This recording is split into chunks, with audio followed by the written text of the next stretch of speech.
All right. Good afternoon. Welcome to MazzaMedia. I am Mark. We are live. It is Thursday afternoon, July 3rd, 2025. Fireworks.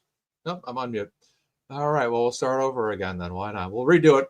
Take two. Here we go. Go. Scene. Welcome to MazzaMedia Live. It is Thursday evening, July 3rd, 2025. Tomorrow is the 4th of July. The biggest party of the summer starts tomorrow as soon as the sun comes up. There'll be barbecuing, pool parties, all that great stuff tomorrow. Weather in Massachusetts looks like it's pretty good right now. If you guys aren't traveling right now, then hopefully you guys have a nice gathering tomorrow. Some good food. Weather tomorrow's bright and sunny. Bright and sunny. Looking good. So Boston weather is 80 degrees tomorrow, a little bit partly cloudy here and there, but not too bad. So we'll see how that ends up going. But ladies and gentlemen, thank you so much for tuning in. I just I had a half day at work and spent literally probably an hour. Was it 1:30, like 4 o'clock outside, nonstop, running the lawnmower, weed whacker. Just it was 1:30. I went through 2 bottles of smart water and oh, I wasn't muted. Okay, there we go. Well, that is good to know. But yeah, I had a pretty nice afternoon out there and probably working on my tan a little bit at least. Probably not noticeable on camera, but who's really counting? But ladies and gentlemen, I don't grow watermelon, Rose, but I never tried it. I saute blueberries, which is probably makes me one of the few people in the world that actually does something like that. But the outcome is always fantastic and extremely tasty. I had that video up on my X page just the other day, which was fantastic. So early afternoon show for me today. I probably got to hit the supermarket a little bit later tonight, pick up a few things and make sure I get everything that I need for the next day or two. So should be a good day tomorrow. I'm looking forward to it. Hot dogs, hamburgers, probably some chicken kebabs. Why not? Should be good. Should be fantastic. So it's hard to believe that the Karen Read trial has been over now for about 15 days. 15 days. It's been all wrapped up and is over. It's basically at this point news of the past in terms of the trial, but there is news that is coming out. There is news that still needs to be discussed. And well, Karen Read is free. Cherry's in the house. Hope you're doing well, Cherry. Hope you've been doing good.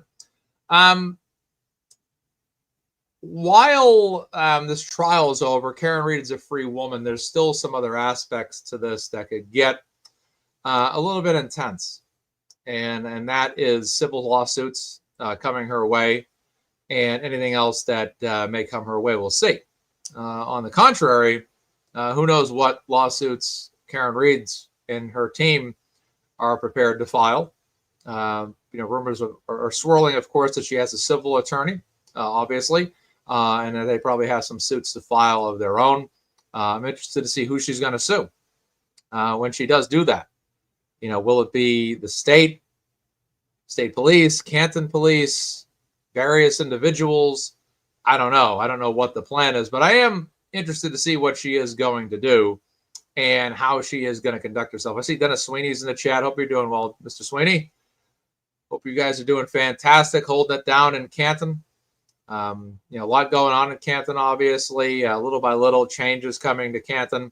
And it kind of shows you that the only way to bring about change is to stand up and do something. And the great people have done that and have made a big stand and have gotten change, in many ways in their town. Chief of Police, Helena Rafferty, is moving on. And John Conley is now, kind of in a sense has been removed from his seat there, voted out. And, that's a lot of change. That's an awful lot of change going on in Canton. And there's still more things, to be done, I'm sure. And I'm sure there's more objectives and goals for the people of that town. And I'm sure they're going to continue fighting this for years to come. Even though the Karen Read case is behind us all in terms of the trial, in Canton, there are still some matters going on in terms of change being brought to that town. But the people of Canton that have fought for what they believe and have been witnessing the fruits of that effort and that change and every dynamic that they're trying to bring to this. So That's a great thing. That's a great thing. And I need to get a quick drink of water. Hold on a sec. My water breaks might be a little bit more frequent today. Like I said, I spent about 2.5 hours outside walking around, and my step count's got to be high. Let's find out what my step count is. I'm thinking 8,000 or above. 8,772. There we go. I know the yard so well that I know pretty much what my step count's going to be. And we're going to talk about step counts at 34 Fairview Road a little bit later in this program. We're going to be talking about Alan Jackson's trip to 34 Fairview Road and some video that was uploaded by Nick Rocco and delve into that as well during this particular show. So, all right. So I want to talk about Karen Read going Hollywood. Yeah, that's right. Karen Read is going Hollywood, ladies and gentlemen. So I'm going to get to that article here. Inside Edition and many other outlets have reported that essentially Karen Read has basically sold the movie rights to her story for any, basically, whatever. I'm not sure if this is just generically sold. I'll read into that a little bit on this program to see if I can get some more details. But I know many of us are very excited to see a Karen Read movie. And I'd imagine it's going to be, you're going to see a Hollywood film. I'd imagine you're probably at some point going to see, probably a Lifetime movie. I think Lifetime's going to have a major interest in Karen Read's story. Anything that's domestically based, I think always makes for a Lifetime movie. So I think you're going to get a variation of, you're going to get that big Hollywood movie, but you're also going to get, let me just do this something else here. 1 second. Let me stop sharing. You're going to get that big Hollywood movie, but you're also going to get, probably those lower end movies too that are more B movies, B movie type deals that you're going to see out there. I'm sure is what's going to end up coming from this. So let's go ahead and get this shared again. On Civil Law, what's going on? Everybody see what's going on? Hope everybody's doing good today. All right, so let's take a second to share the screen. I always share the image from Twitter, but then I realize I need to be sharing this from the Lifetime ones. I don't know about that, Chair. Let's do this. There we go. All right. I only know who two of these actresses are. I do not know who this actress at the bottom is, but I can tell you she looks very fitting to play Karen Read. This woman in the lower right, not sure who she is. I guess they're listing him here. Someone's named Annie Murphy. I don't know who that is. Olivia Wilde, I know of. I used to watch her on, not that I watched the show all that much, but she's, I think, Dr. House MD, I think she was on. She was actually in Ghostbusters, Ghostbusters Afterlife. She was Gozer the Gozeri, and I remember best from that. She was in a few other movies. And then Jennifer Aniston. I mean, everybody knows who Jennifer Aniston is. She's one of the most popular actresses of all time. One of the most famous actresses. She's going to be probably in the last 30 years, probably a top 2 or 3 most popular actress that's ever really graced the big screen or even television. I mean, Friends is still bringing in. I actually read a story recently that the amount of money that the cast of Friends is still earning from residual income from or royalties from reruns is astronomical. That show actually to this day is still heavily watched. Friends is. So let's go ahead and read this article. So Karen Read sells rights to her story and movie deal.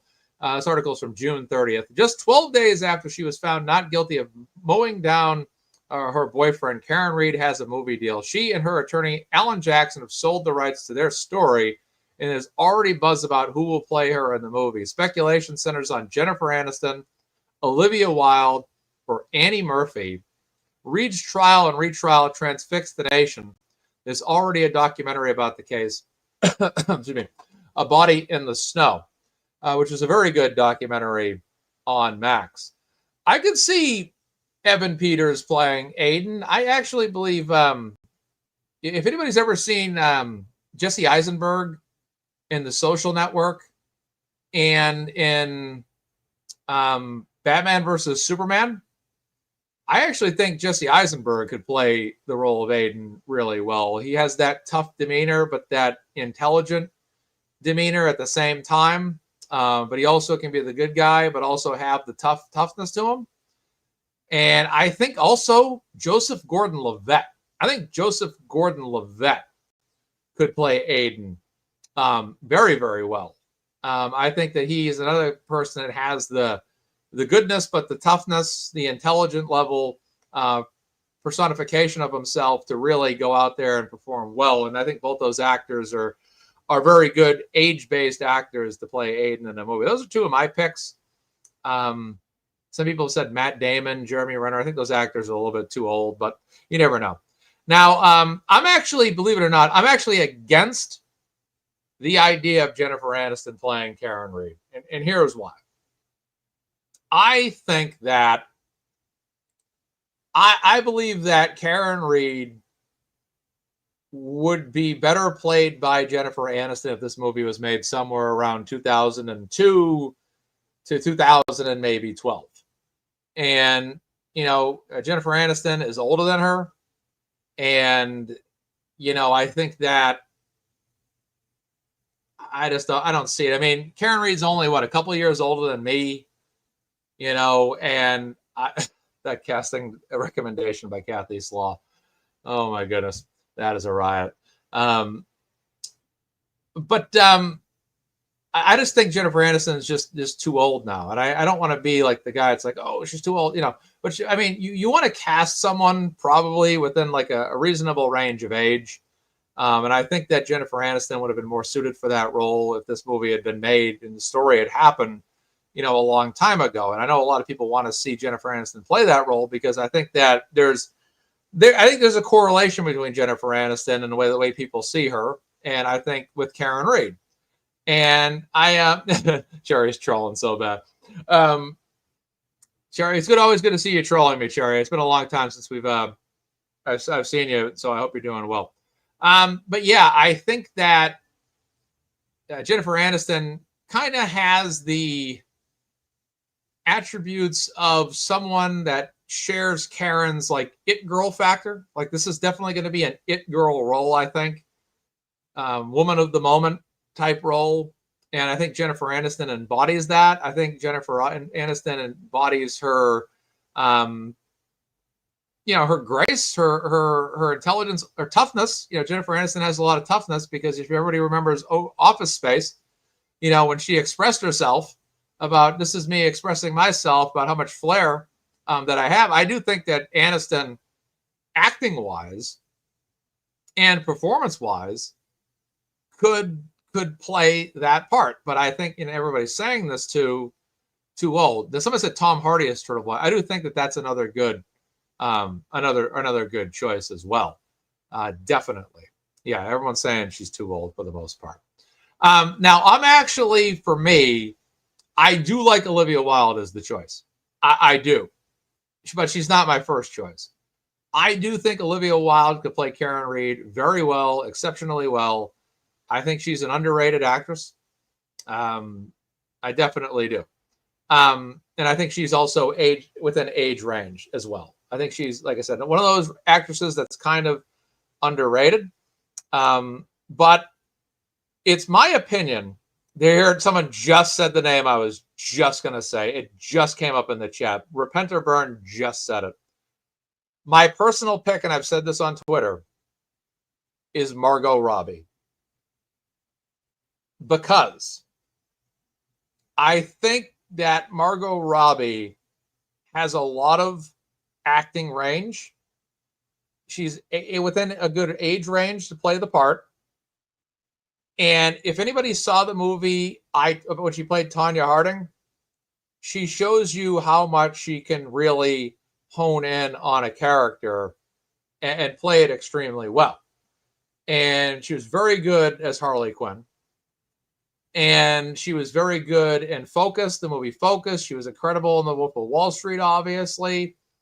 And the reason why I do want Margot Robbie as this Karen Reed, to play Karen Reed, is I do want to see like a very big time actress play the part. I do. Like similar to Jennifer Aniston, a very, very popular actress that can basically play any part that you throw at her.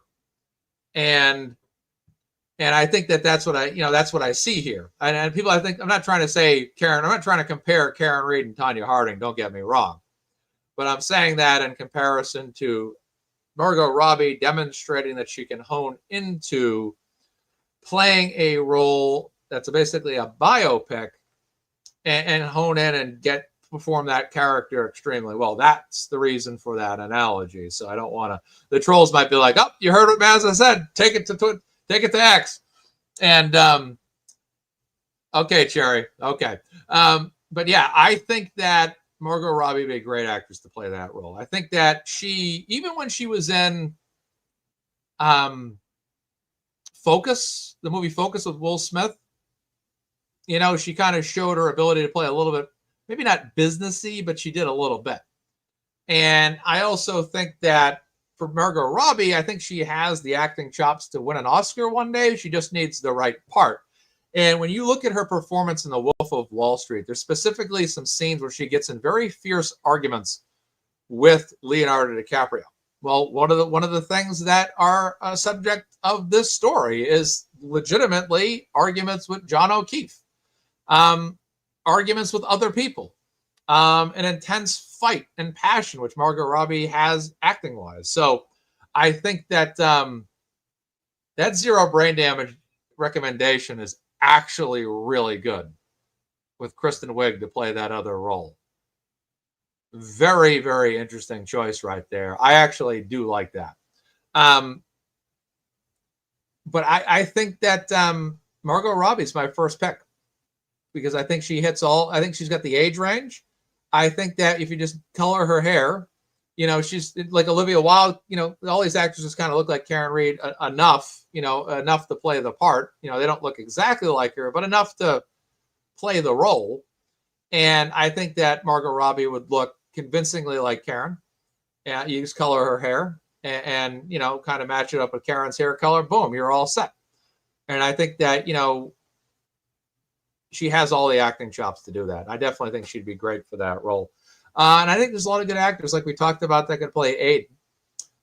And then the other parts are going to be mysterious. So we'll see what ends up happening there. But I do like a lot of things, a lot of casting options.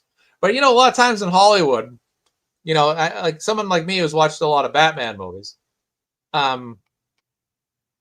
you always try to cast who is going to be playing the part. And the only time I think I ever guessed a role before, I think she can hit all the accents. If you look at her in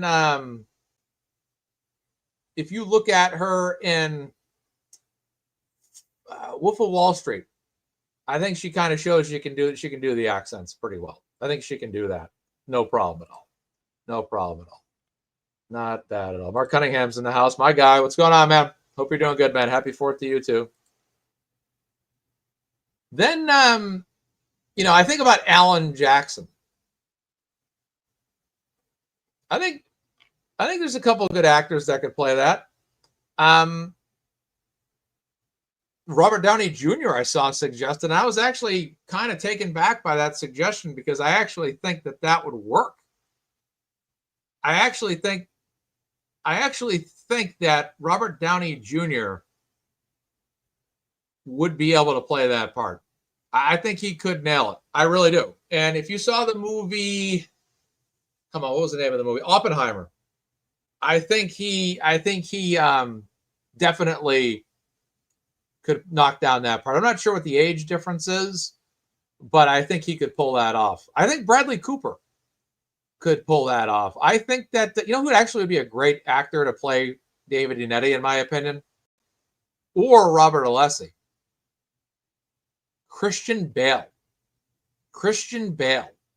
Yes, folks. I think Christian Bale could play Inetti or Alessi. I'll even go as far, I'll say this. I think he could play Alan Jackson. I think that he could play any one of those three roles if cast. What movie is he making right now, Christian Bale? He's playing in that Madden movie with Nicolas Cage. I think Bradley Cooper could play Yannetti or AJ. Tom Cruise could definitely play AJ. I figure when they're casting the movie that they're probably going to have the biggest actor play AJ, because I think AJ is going to kind of get the lead. You know, I think they're really going to center the movie. I think it's kind of be like The Departed, where there's like the Matt Damon, there's the DiCaprio, there's the Mark Wahlberg, you know, that their roles are kind of almost equal. And I think that's kind of how it's going to be with Yannetti and Jackson. And then they're going to want to get a strong actor, maybe even a very notable actor for Leslie too. So I think Christian Bale. And I actually think that, you know who actually be a really good director for this? David O. Russell, who made Silver Linings Playbook and American Hustle. I think that David O. Russell could pull that off, because if anybody's ever seen American Hustle, like the dynamic between Christian Bale, Jennifer Lawrence, Jeremy Renner, Bradley Cooper, and Amy Adams, and just not necessarily just the actors' performances, but the way in which the story dynamic is told, I really think that David O. Russell, if he was so inclined to make a legal movie, could really, really pull off a Karen Reed movie very, very well. There'd almost be like a sarcastic wit to the movie and sarcastic charm to the movie, like American Hustle. You know, when they pull one over on Bradley Cooper later in the movie. And if you spoiled it for you, the movie's 12 years old, 13 years old, or maybe 11 years old. But I think, Emily Blunt as Eliza Little is a good choice. That's a really, really good choice. That's another good choice. I think what's great about all the lawyers and actors, we're not going to have Megan Fox as Karen Reed, Nunya. Stop it. No, that's not happening. Unless it's a really bad production, then maybe they might have Megan Fox. Megan Fox is kind of a popcorn actress, known for her appeal more than her acting chops. You know what I'm saying? But no, I do think I'd like to see David O. Russell direct it. I think he could do that part. I think the thing is here is when you look at movies like The Fighter, David O. Russell made The Fighter with Mark Wahlberg and Christian Bale, which was a phenomenal movie. And he's made a lot of movies in Massachusetts already. I think he could pull it off. But I think that depending on the producer, here's the thing though, let me stop myself. I think that I think that this story is so dynamic and so intense and so really, it's really a ludicrous and outrageous story when you think about it. When you think about it, the movies that typically, like you talk about movies like Shawshank Redemption, Pulp Fiction, Forrest Gump, the original Star Wars movie, the movies that tend to be big hits tend to have stories like Ghostbusters, Back to the Future. Like whoever thought of four guys wearing flight suits with nuclear laser packs running around New York City, taking on ghosts and fighting a Stay Puft Marshmallow, right? Who would have thought of some teenager wearing a life preserver, hanging out with a wild-haired scientist who works in a garage next to Burger King, who's turned a DeLorean into a time machine and is now suddenly able to, travel back in time at 88 miles per hour. And then he ends up running into his parents and then all this, right? Those stories, Ghostbusters, Back to the Future, Shawshank Redemption, The Godfather, Scarface, Taxi Driver, Goodfellas, Heat, all those movies have Pulp Fiction, Fight Club. All those movies have a wild dynamic. With the thing about the Karen Reed case, and I will say this, is that I've said this before on X, maybe even on a few shows. I still think this story is too big to be a movie.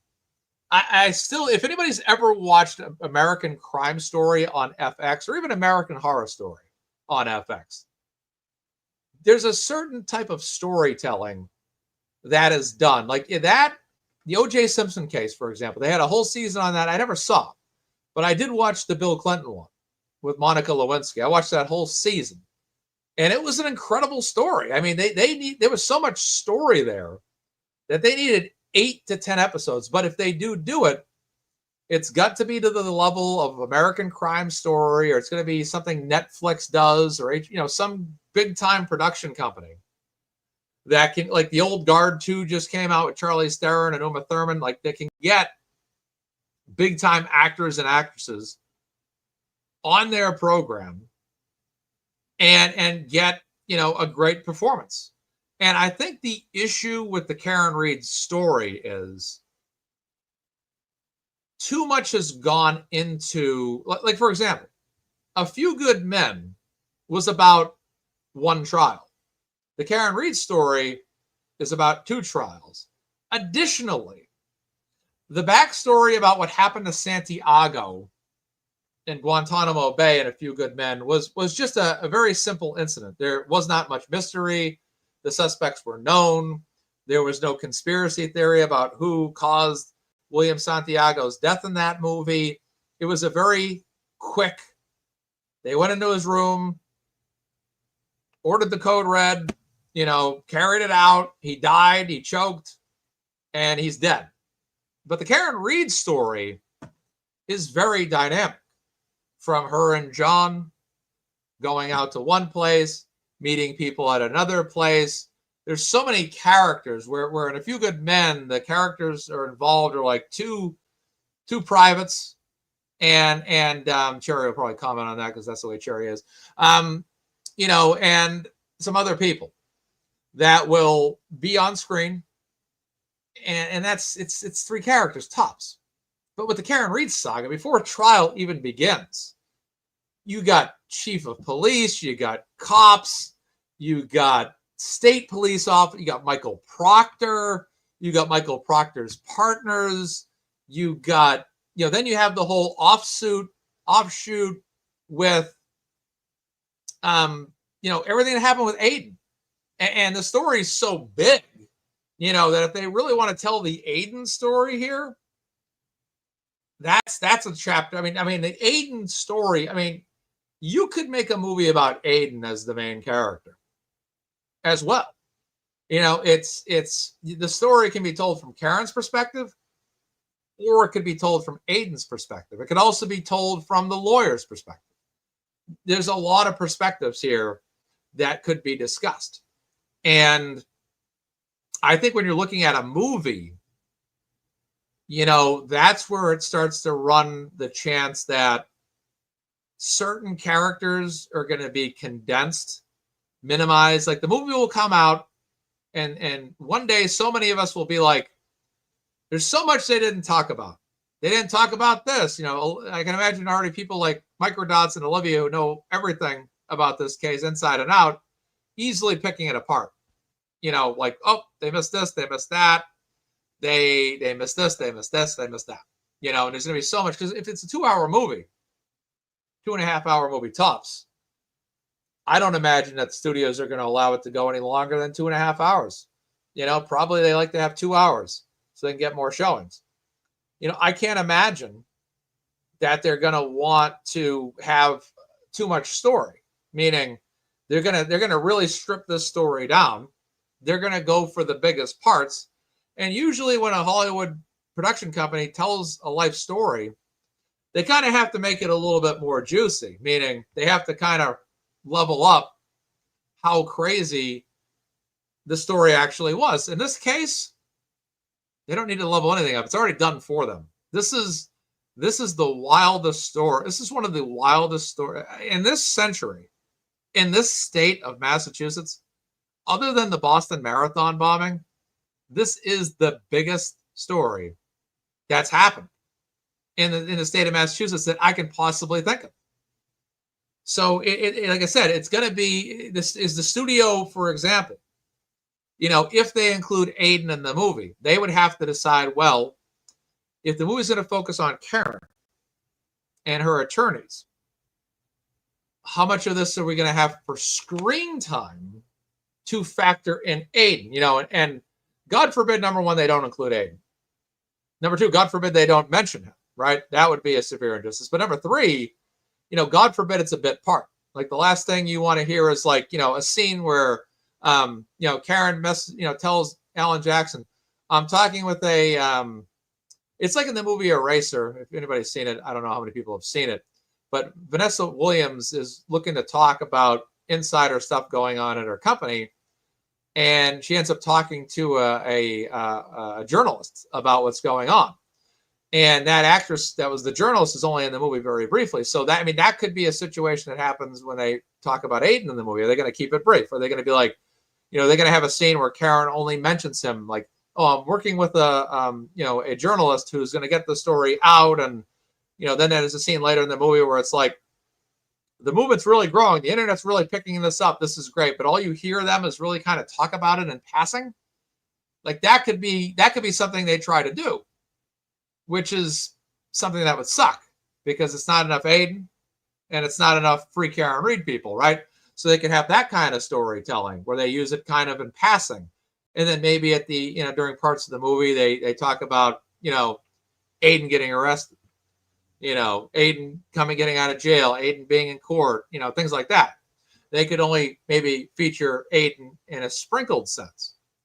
But I think that Aiden's character is worthy of multiple scenes at minimum. And this is just at minimum. And I mean this at minimum. He's worthy of a couple scenes in that movie.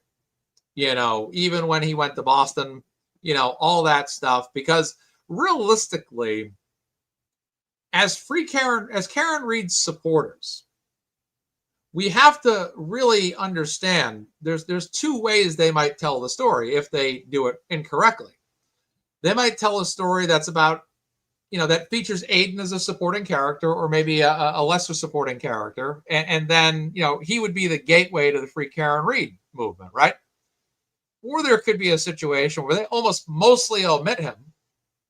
And then they feature like, yes, we're happy for the journalist, they minimize him. We're thankful for the journalist.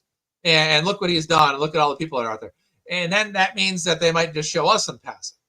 But I think for anyone like Aiden and all of you and myself, I think that if Hollywood shortchanges what Aiden brought to this, and what we brought to this, and this includes, every person that's ever done a standout, number one.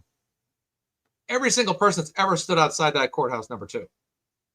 Every single person that's ever donated a dime to Karen, number three. Every single person that's ever done whatever. Now, in my opinion, like I'm not sitting here saying, gee, well, they better feature the Young Jerks, MazzaMedia, and LTL, and the Glare, and Nurse Kim, and Auntie Deb, or this movie sucks. I don't like. For me, like, I don't know if many of us are going to be featured by Hollywood, but, I honestly, I'll say this. No, I do not expect MazzaMedia to ever appear in a Karen Reed movie. I have no delusions about that. Like, if I saw a character playing me, I'm like, oh, wow, that's cool. I didn't expect that, but no, it's not going to happen. But I would say Aiden. I would say, because when I think about Hollywood making great movies, I like to see movies tell a proper full telling of that. Patriots Day, for example, with Mark Wahlberg. I thought that was a very good telling. Mark Wahlberg's character was made up in that movie. He was considered a composite character. And his character basically kind of was placed in all the scenes. Like he was at the Boston Marathon bombing. He was in the Watertown shootout. He was involved in the Watertown door-to-door. He ended up talking to the kid that was captured and escaped from the gas station. They kind of put Mark Wahlberg's composite character at all the key moments of that movie. And I would say, it would be an injustice to Aiden. And I think while so many of us have spent so much time supporting Karen, I think that Aiden's life was, there's with Aiden and his involvement in all of this, there's a very blurred line. There's a blurred line between being a journalist and a blurred line between being a human being, right? And at some point for 60 days, his journalism, even though he was still able to kind of get blogs produced while he was in jail, his life, his personal life, saw him behind bars. And he had to serve out that time. And to this very friggin' day, there's still about 15 counts out there where he could still potentially, and I hope not, serve any time. So I think Aiden is right. Like most of us should be like, well, if they show a few pink shirts here and there, a few supporters here and there, if they're able to kind of actually get some of the real people to actually play extras, that would be fantastic. But I think like for Aiden, I think it would kind of be very painful. And if I was in his situation and as someone that supported Aiden and it continues to support Aiden, I would definitely feel for him more than anybody else because of he put it all on the table. He put it all on the table, right? And I think that, when he was on his show recently and he was saying, he had some concerns.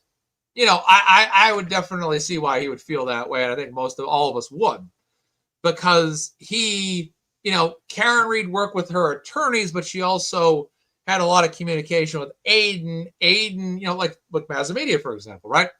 My show that's on the air right now, all the shows that I've done, all the shows that I have been on personally, right, is because I read an article. I don't want to call it blog. Read an article by Aiden that introduced me to this story because I was not paying. If I had only heard about this story on the news, I would have been like, just like I am with every other story here, whatever. Because I heard it from him, I was interested. Why is he on the courthouse steps? Why are there free Karen Reed signs? Why is Aiden? Why are Aiden and all these people picketing, saying free Karen Reed all the time? What is this about? What's going on here? And that's what led me to read that article in April of 2023. And I never could have imagined I'd start doing shows about this. So, again, when you look at people like me being MazzaMedia, right? My program, it's because of Aiden. Like I can't sit here. I came into this thing organically. Aiden's work was the defining course.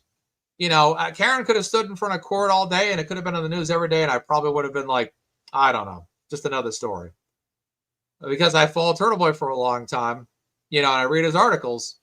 I definitely was like, okay, this is different from what he usually writes. What is this about? And once I opened up that page and started reading it, my curiosity about what was going on exploded. And when you talk about a movie, for Hollywood, I hope Hollywood doesn't condense this to just a sole focus on Karen and her attorneys. I think there needs to be no less than 3 to 5 scenes, but those 3 scenes could be elongated scenes. I would say at minimum 3 to 5 scenes.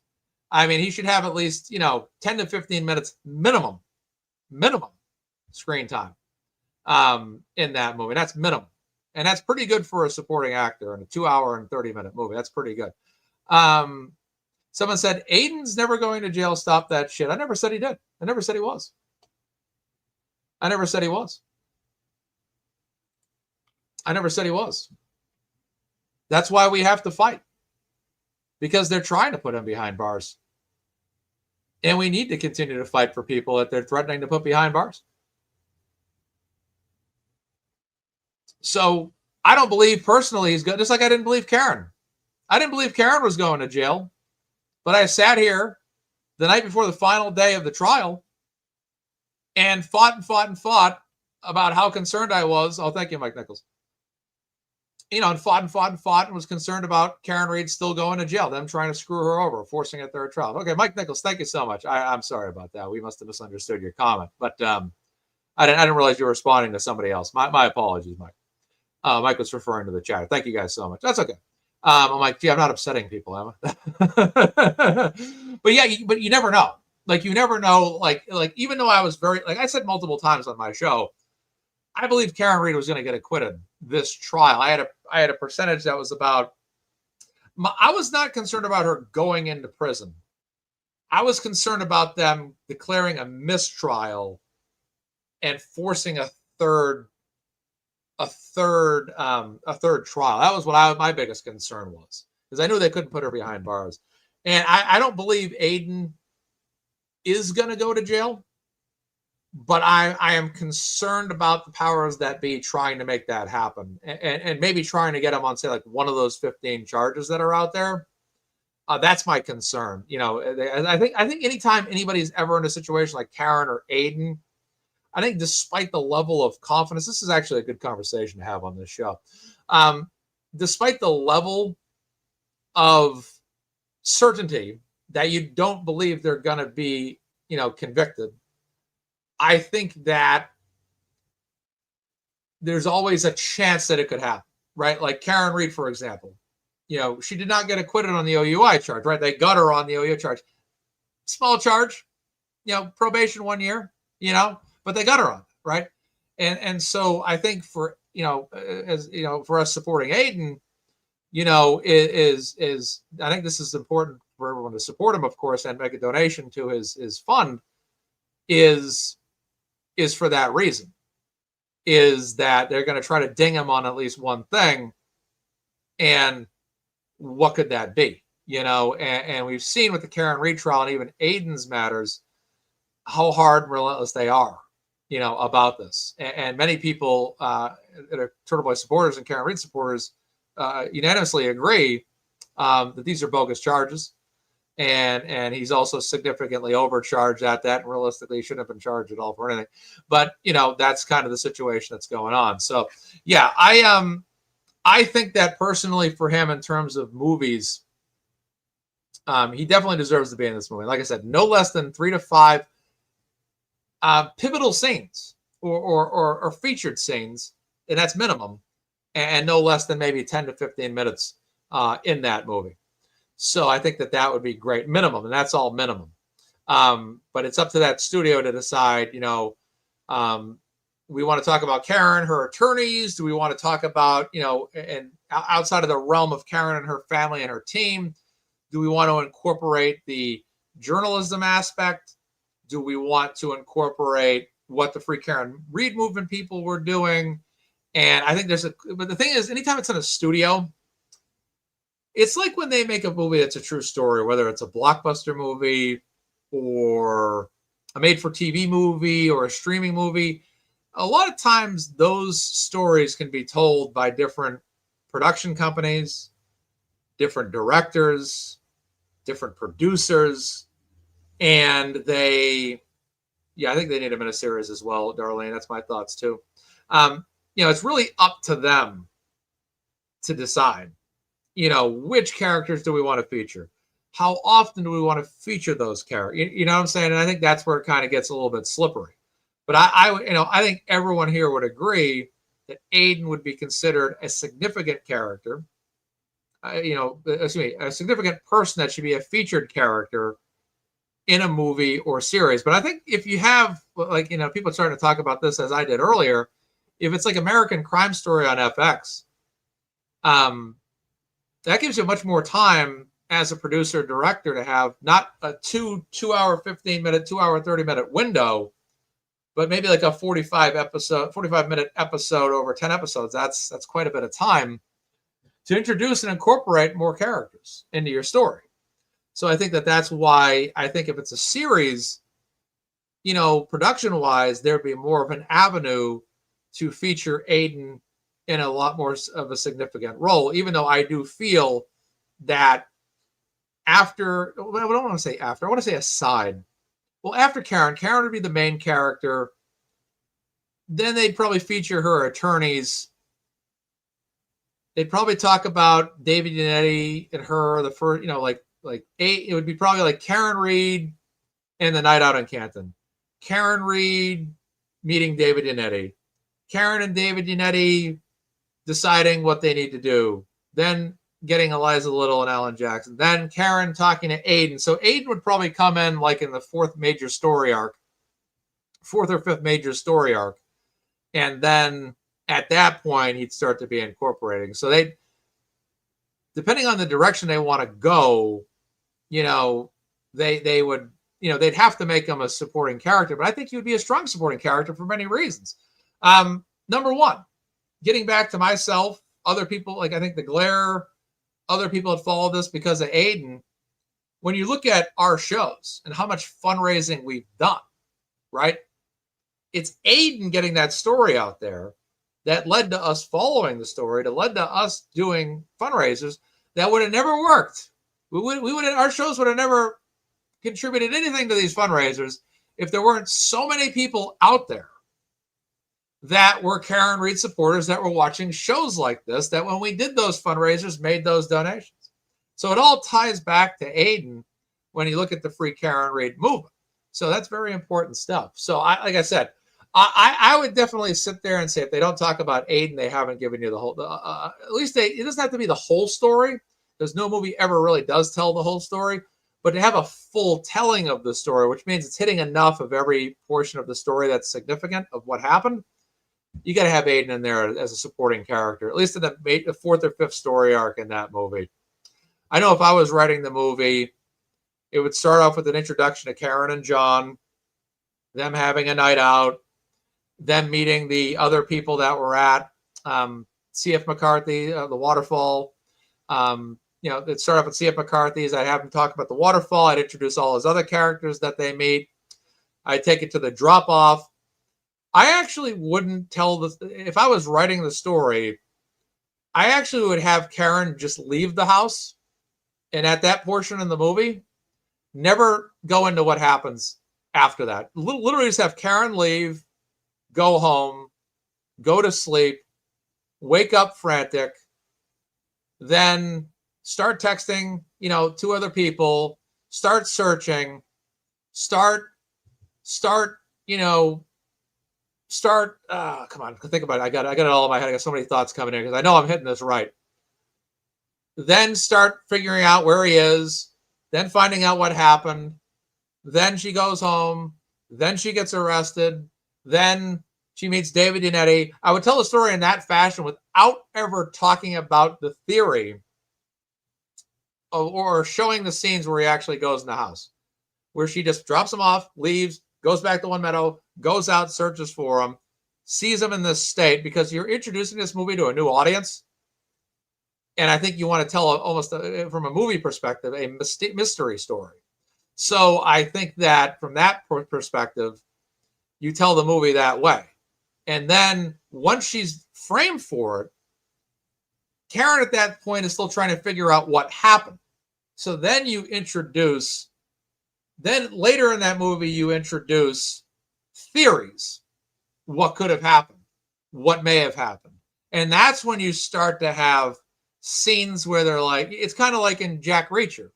They show kind of some things that happened. Then when the movie goes on, they later go back and review those moments to figure out what happened. Plus, you want to have your movie more suspenseful. And when you're telling a movie or storytelling, you want to have it more suspenseful as it goes on.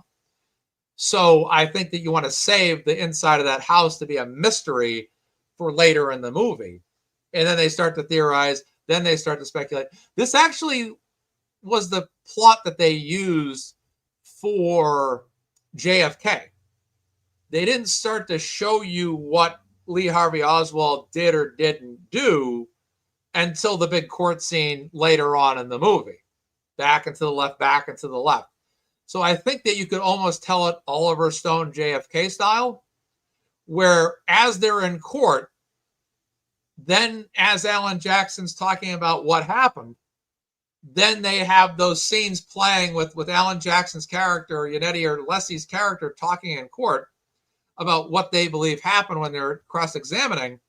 They actually flash the scenes on the screen, and they have the actor playing John go in the house. He's in the house. They flash back to the waterfall. This is what happened at the waterfall. And then they show this scene. There's a confrontation at the waterfall, blah, blah, blah, blah, blah. Then he goes, he exits the car. He goes inside the house. Then all of a sudden, later in the movie, you start during the trial, the actual trial portion of the movie, now you actually start to show those scenes on camera for the first time. And that's really big for the audience, because the audience is going to wait the whole movie to see these scenes. And then you start telling that dynamic. And now you start to show, like, scenes reenacting what could have happened in the house. His body being, taken out the bulkhead, the bulk den or whatever it's called, out the yard, dropped there. And I think that would be, if I was a Hollywood director, writer, and producer, that's probably how I'd tell that story. And throughout that, I'd sprinkle in Aiden's character, and then the movement, how much money she's going to owe because of this. I think I might, if as a director, spend more time on the first trial than the retrial.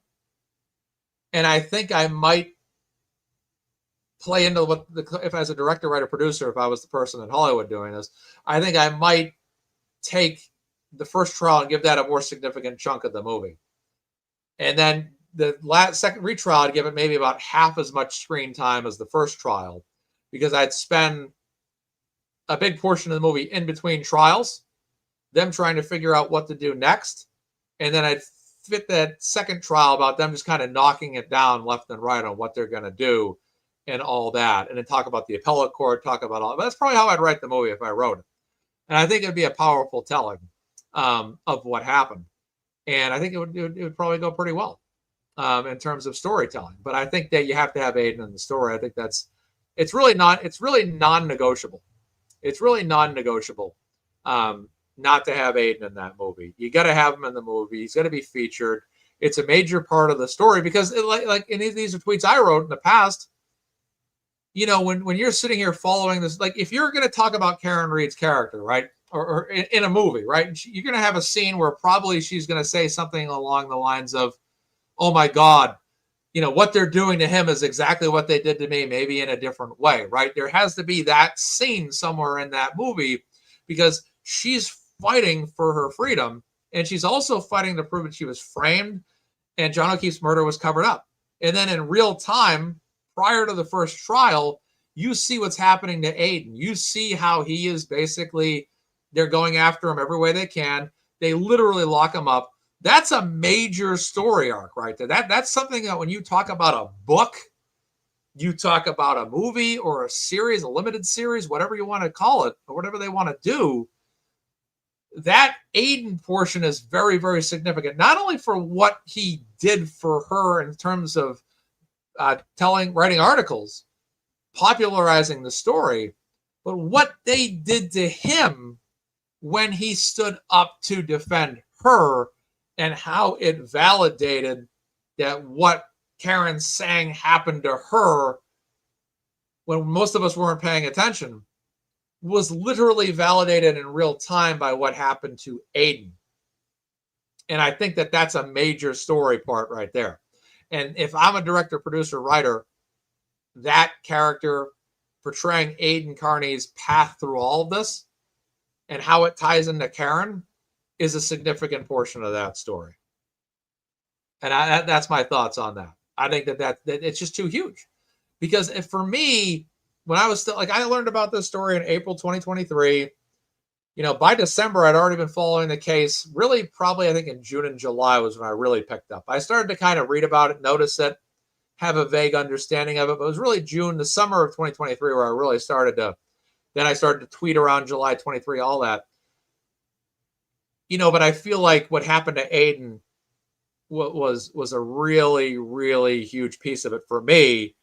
Because as much as I always believed in Karen's innocence, I was still learning a lot of things at that time. And I believe that, when you saw what happened to Aiden, it's like, oh my God.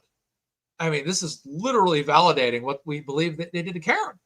And I couldn't help but only believe in Karen Reed's innocence more. Not that I had any room to really believe in her innocence anymore, but come on. At that point, how can you watch Aiden get hauled off out of Dedham like that night, a day or two after Christmas, whatever it was, and not sit there and go, I mean, this literally proves everything we've been saying what they're doing to Karen.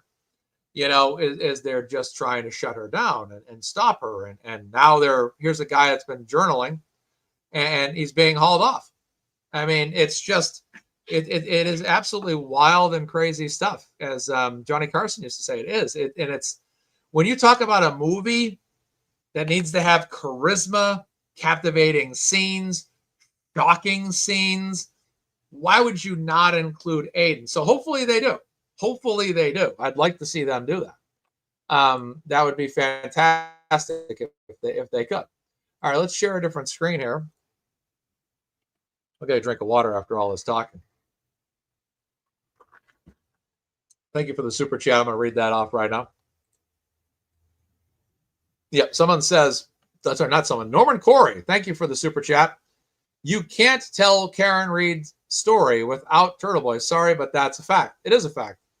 It is a fact. It absolutely is. For the reasons I've said, I think it's fairly obvious to all of us that that was a major, major story. I mean, not only that, his story, how many people started standing outside because of it, you know, and would this case have gotten the attention it deserved even at a local media level, if not for that. So Norman Corey, thank you very much for your super chat, sir. Hope you're doing well. I do appreciate that. Thank you. Yeah, that's a fact too, Nunya. All right, Nunya. Is it Nunya? I think I'm saying it right. All right. Karen Reed gets movie deal for murder trial adaptation. Let's read more into this. Let's skip some parts here. Has reportedly been offered a movie deal with LBL Productions. Let's see who these people are. LBL Productions. Specializing credit stuff. LBL Entertainment. Let's see who these people are. What I want to know, are they some kind of I don't want to insult the company, but are they more of like a lower end? They do a lot of wedding videos, and I don't see what they really do here. Let's see. They don't. LBI Entertainment's a management and production company with notable film credits including Killers of the Flower Moon and Hell or High Water. They are also involved in developing a scripted project based on the Karen Reed murder case alongside Reed and her attorney. Additionally, LBL is managing Danny Strong, who is working on a Hollywood-era film with Martin Scorsese and a project with Steven Spielberg. Danny Strong is known for his work on a movie called Dope Stick. Dope Stick, I've never heard of it. Empire, which I've heard about. Is currently writing a script for classic Hollywood film with Martin Scorsese starring Leonardo DiCaprio and Jennifer Lawrence. Well, there you have it. There you have it. So a lot of times these lower, I don't want to call them lower end in an insulting fashion, but a lot of times these companies that have a lesser known name typically have tie-ins to higher level directors, higher level producers, higher level whomever, that once you kind of get your foot in the door, that production company may go to another production company and they might do a joint production. Like even Ghostbusters, it was like Sony, Braun. You know, you ever see a movie where it keeps having credit intros? It's like 3 or 4 or 5 different companies involved. That typically happens in a situation like this. So this looks like the right lead for Karen in terms of getting a movie offered to her. Reed, along with her lead defense attorney, Alan Jackson, will partner with the production company. Okay, that's very good. To develop a script about Reed's recent case. According to The Hollywood Reporter and Variety, the project will reportedly reveal details about Karen Reed that aren't known. Then it summarizes what happened to Karen. Then it summarizes what happened to her. That's just kind of a summary here. Okay, here we go. Karen Reed film is about when a single voice refuses to be silenced. Now, this is, here, I'll read this first. The upcoming film is said to focus on what happens when a single voice refuses to be silenced. LBI production head Julie Yorn said, "This isn't just a legal thriller. We will have an opportunity to show layers that have never been brought to light." I don't know what layers that they are going to provide that we haven't really already talked about, to be honest. And we are committed to telling a story with urgency, nuance, and care. Alex Kohner, who is with Yorn Levine, reportedly handled negotiations for Reed and Jackson. Jared Levine from Yorn Levine represented LBI Productions. Plans are also underway for a book with Reed and Jackson being involved. The publishing rights are being offered by literary agent Luke Jenklow and Nesbitt. So this is kind of really right here the controversial part of this article that Turtle Boy brought up and many others have brought up. Okay, so The Karen Reed film is about when a single voice refuses to be silenced. So this is where we start to dig in and say, okay, what does that mean? So I do think that this is my honest thought. I don't think that I don't know. I just want to make sure I word this right. Let me just read it again. When a single voice refuses to be silenced, I would say that when you look at Karen Reed, the person, at one point she was a single voice that was being silenced, that was being framed, who worked with an attorney, David Yannetti, who eventually got other attorneys, and then eventually paired with Aiden. So realistically, I don't know if that statement is enough to suggest that when they say single voice, I don't think that necessarily means it's not including everybody else that played a part. That's my interpretation, because ultimately when Karen Reed is framed, she's put in prison, she's by herself. She at that point in time is a single voice who then worked with David Yannetti, started to uncover the truth, started to fight back because she refused to be silenced. So at some point, she was a single voice who refused to be silenced, then collaborated with their attorneys, worked with Aiden Carney, who inspired a movement, who inspired many other people to be out there, from boots on the ground to content creators to standouts, all that stuff. So I think that when they say a single voice refuses to be silent, it's really her as the main character, right? So it is the telling of Karen Reed's story, who is a single voice who refuses to be silenced, who then branches out because she refuses to be silenced, then starts to partner with many other people to fight for her freedom, which then inspires so many people to follow her, donate to her, and support her. Because she, at one point, was a single voice who branched out.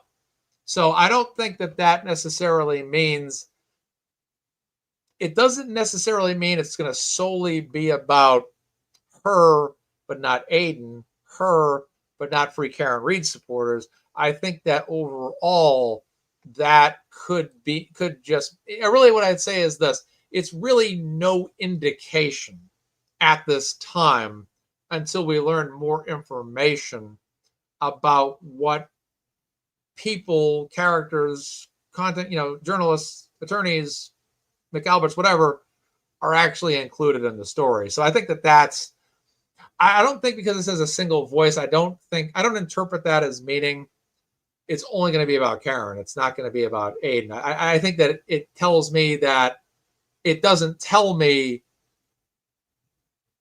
what it's ultimately going to be about. You know what I'm saying? Who's ultimately going to be included and to what level. But I think with Hollywood companies, it's always varying. So it's tough to tell. But I don't think that it's an indicator that they won't, because they very well should.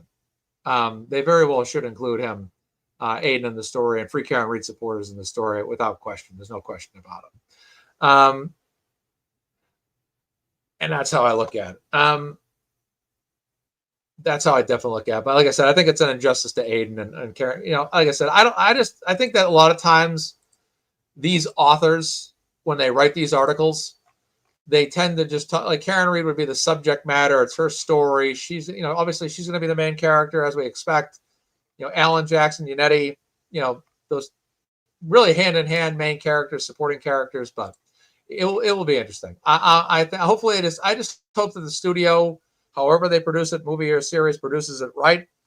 I don't expect them to hit every mark, but I hope that they'll hit all the key points and all the key people that are there, including Aiden, and including even if only in a generalized sense, Karen Reed supporters at minimum, in terms of meaning that Karen Reed supporters are featured. They show pink shirts. They even to some degree show the buffer zone matter, even if it's only brief.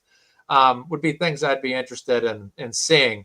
And then who's cast as the judge is the big thing. I actually suggested Meryl Streep. And a lot of people are like, don't do that to Meryl Streep. How could you, Mazza? I'm like, no. I mean, I just think that Meryl Streep can play. I mean, she can play some mean characters, and she's also like an actress in Hollywood that has like that stature, and I think that, every movie is only as good as its villains. Star Wars wouldn't be great without Darth Vader. The Dark Knight was the most popular Batman movie because it had the Joker. The original 4 Batman movies, the most popular movie was Batman because it had Jack Nicholson as the Joker. So a lot of times you gotta have the villain, and if you're gonna have superstars playing the leads, that are good, you gotta have Judge Canoni and some of those McAlberts need to be cast with actors that are. I can picture Laura Linney. She was great in The Truman Show and Mothman Prophecies. I liked her in both those movies quite a bit. So yeah, hopefully they tell it right. They tell the right story. They make sure Aiden gets the time that he deserves as a character. Because I think it would be a little bit of an injustice to him if they did not. That is quite frankly my opinion. All right, let's go to Boston.com. Despite her acquittal, let's make sure this is sharing. Oh, let's make sure we got the right camera. All right, there we go. Glenn Close. I think you're thinking of Glenn Close. I never saw the movie, but I remember the movie. I think probably because my sisters watched it growing up.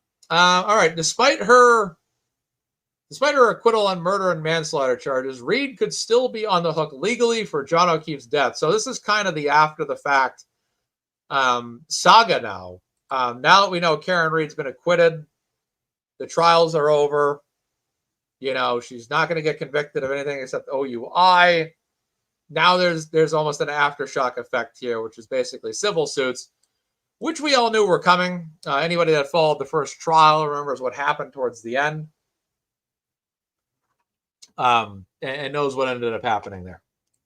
So Karen Reed and her defense team listened to Judge Beverly Canoni as she instructs the jury to continue their deliberations during her trial at Norfolk County. Oh, just a picture read up. My mistake. This article came out yesterday. Abby Patkin, I'm not sure who she is. I don't really know too many of these writers. It takes 5 minutes to read. I like when they tell you that. It'll probably be like 30 minutes of the show. Although a jury last month acquitted Karen Reed of murder and manslaughter charges in the death of her boyfriend, John O'Keefe, the Massachusetts woman could still be on the hook legally for O'Keefe's death. That's because the late Boston police officer's family has a pending wrongful death lawsuit against Reed and the 2 Canton bars where she and O'Keefe drank the night he died. That's, of course, is C.F. McCarthy's as well as the Waterfall.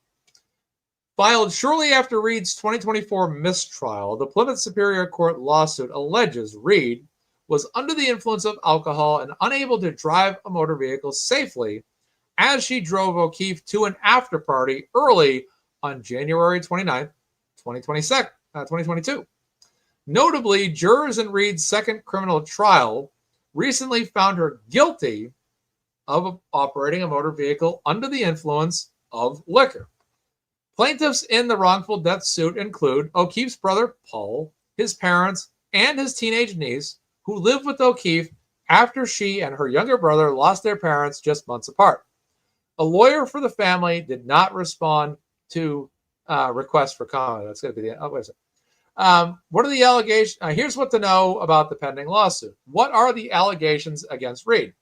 The O'Keefe family's lawsuit largely mirrors the allegations prosecutors put forth when trying Reed for second-degree murder and other charges. They allege Reed, now 45, argued with O'Keefe before he died and struck him with her SUV in a drunken rage outside 34 Fairview Road before leaving her boyfriend of 2 years to die in a blizzard. Get rid of this. The family claims Reed consumed a total of 9 drinks as she and O'Keefe chatted with friends and acquaintances at both C.F. McCarthy's and the Waterfall Bar and Grill. A forensic scientist from the Massachusetts State Police Crime Lab testified in May that a retrograde analysis put Reed's blood alcohol level between 0.14 and 0.28% at 12:45 a.m. on January 29th. Yeah, I'm sure it was 0.28. love of God, she wouldn't even be functioning. The analysis was based on Reed's blood test at Good Samaritan Medical Center, which allegedly put her blood alcohol level between 0.078 and 0.092 just after 9 a.m. on the 29th. I was wondering if Stephon Gilmore is coming back to the Patriots. He almost cried after Bill Belichick. What? Yeah, just go to something else. Fine, forget it. Moving on. All right, the legal limit for driving is 0.08%. The lawsuit further alleges C.F. McCarthy's and Waterfall negligently served alcohol to an intoxicated person, namely defendant Reed. I'll tell you, most people have been in restaurants and bars. You rarely ever see people. I mean, I don't know. I've never been to too many restaurants where people are being overserved and just serving and serving and serving and serving. To me, that just sounds far-fetched. I don't think C.F. McCarthy's has a history or Waterfall has a history of over-serving their customers. If they did, was that bartender ever reprimanded? Did both, places do this? Come on. And then additionally, how many times are they going to overserve a customer and then allow them to just get in their vehicle and drive off and get in a crash somewhere in Canton? I mean, this would be happening a lot more frequently if this happened to Karen Reed on that particular night. We also have to take into account the size of Karen Reed. She's not 6'5". She's not whatever. She's not 200 pounds. So the smaller your body is, the less alcohol. The easier it is to get drunk. I don't know. I just don't buy it. The lawsuit, already read that. Okay, the O'Keefes are also claiming emotional distress, alleging Reed knowingly and deliberately changed his story and fabricated a conspiracy, knowing the same to be false.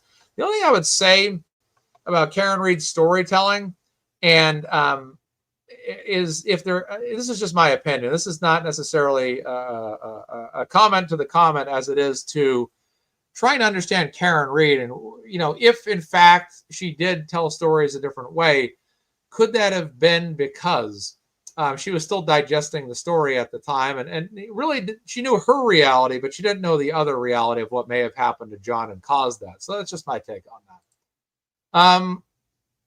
Reed and her lawyers have long argued she was framed in a vast law enforcement conspiracy to protect the family and friends of the man who owned 34 Fairview at the time, a fellow Boston police officer. The O'Keefe family has further accused Reed of intentionally and or recklessly inflicting severe emotional distress on his niece by frantically shaking the teen awake on January 29th and telling her O'Keefe hadn't come home.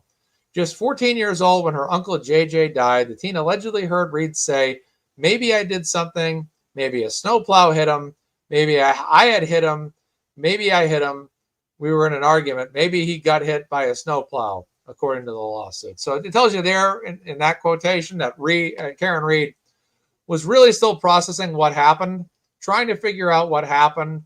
And any reasonable person of reasonable sound mind and judgment probably would consider multiple factors could have happened in an unknown set of circumstances, such as this particular matter.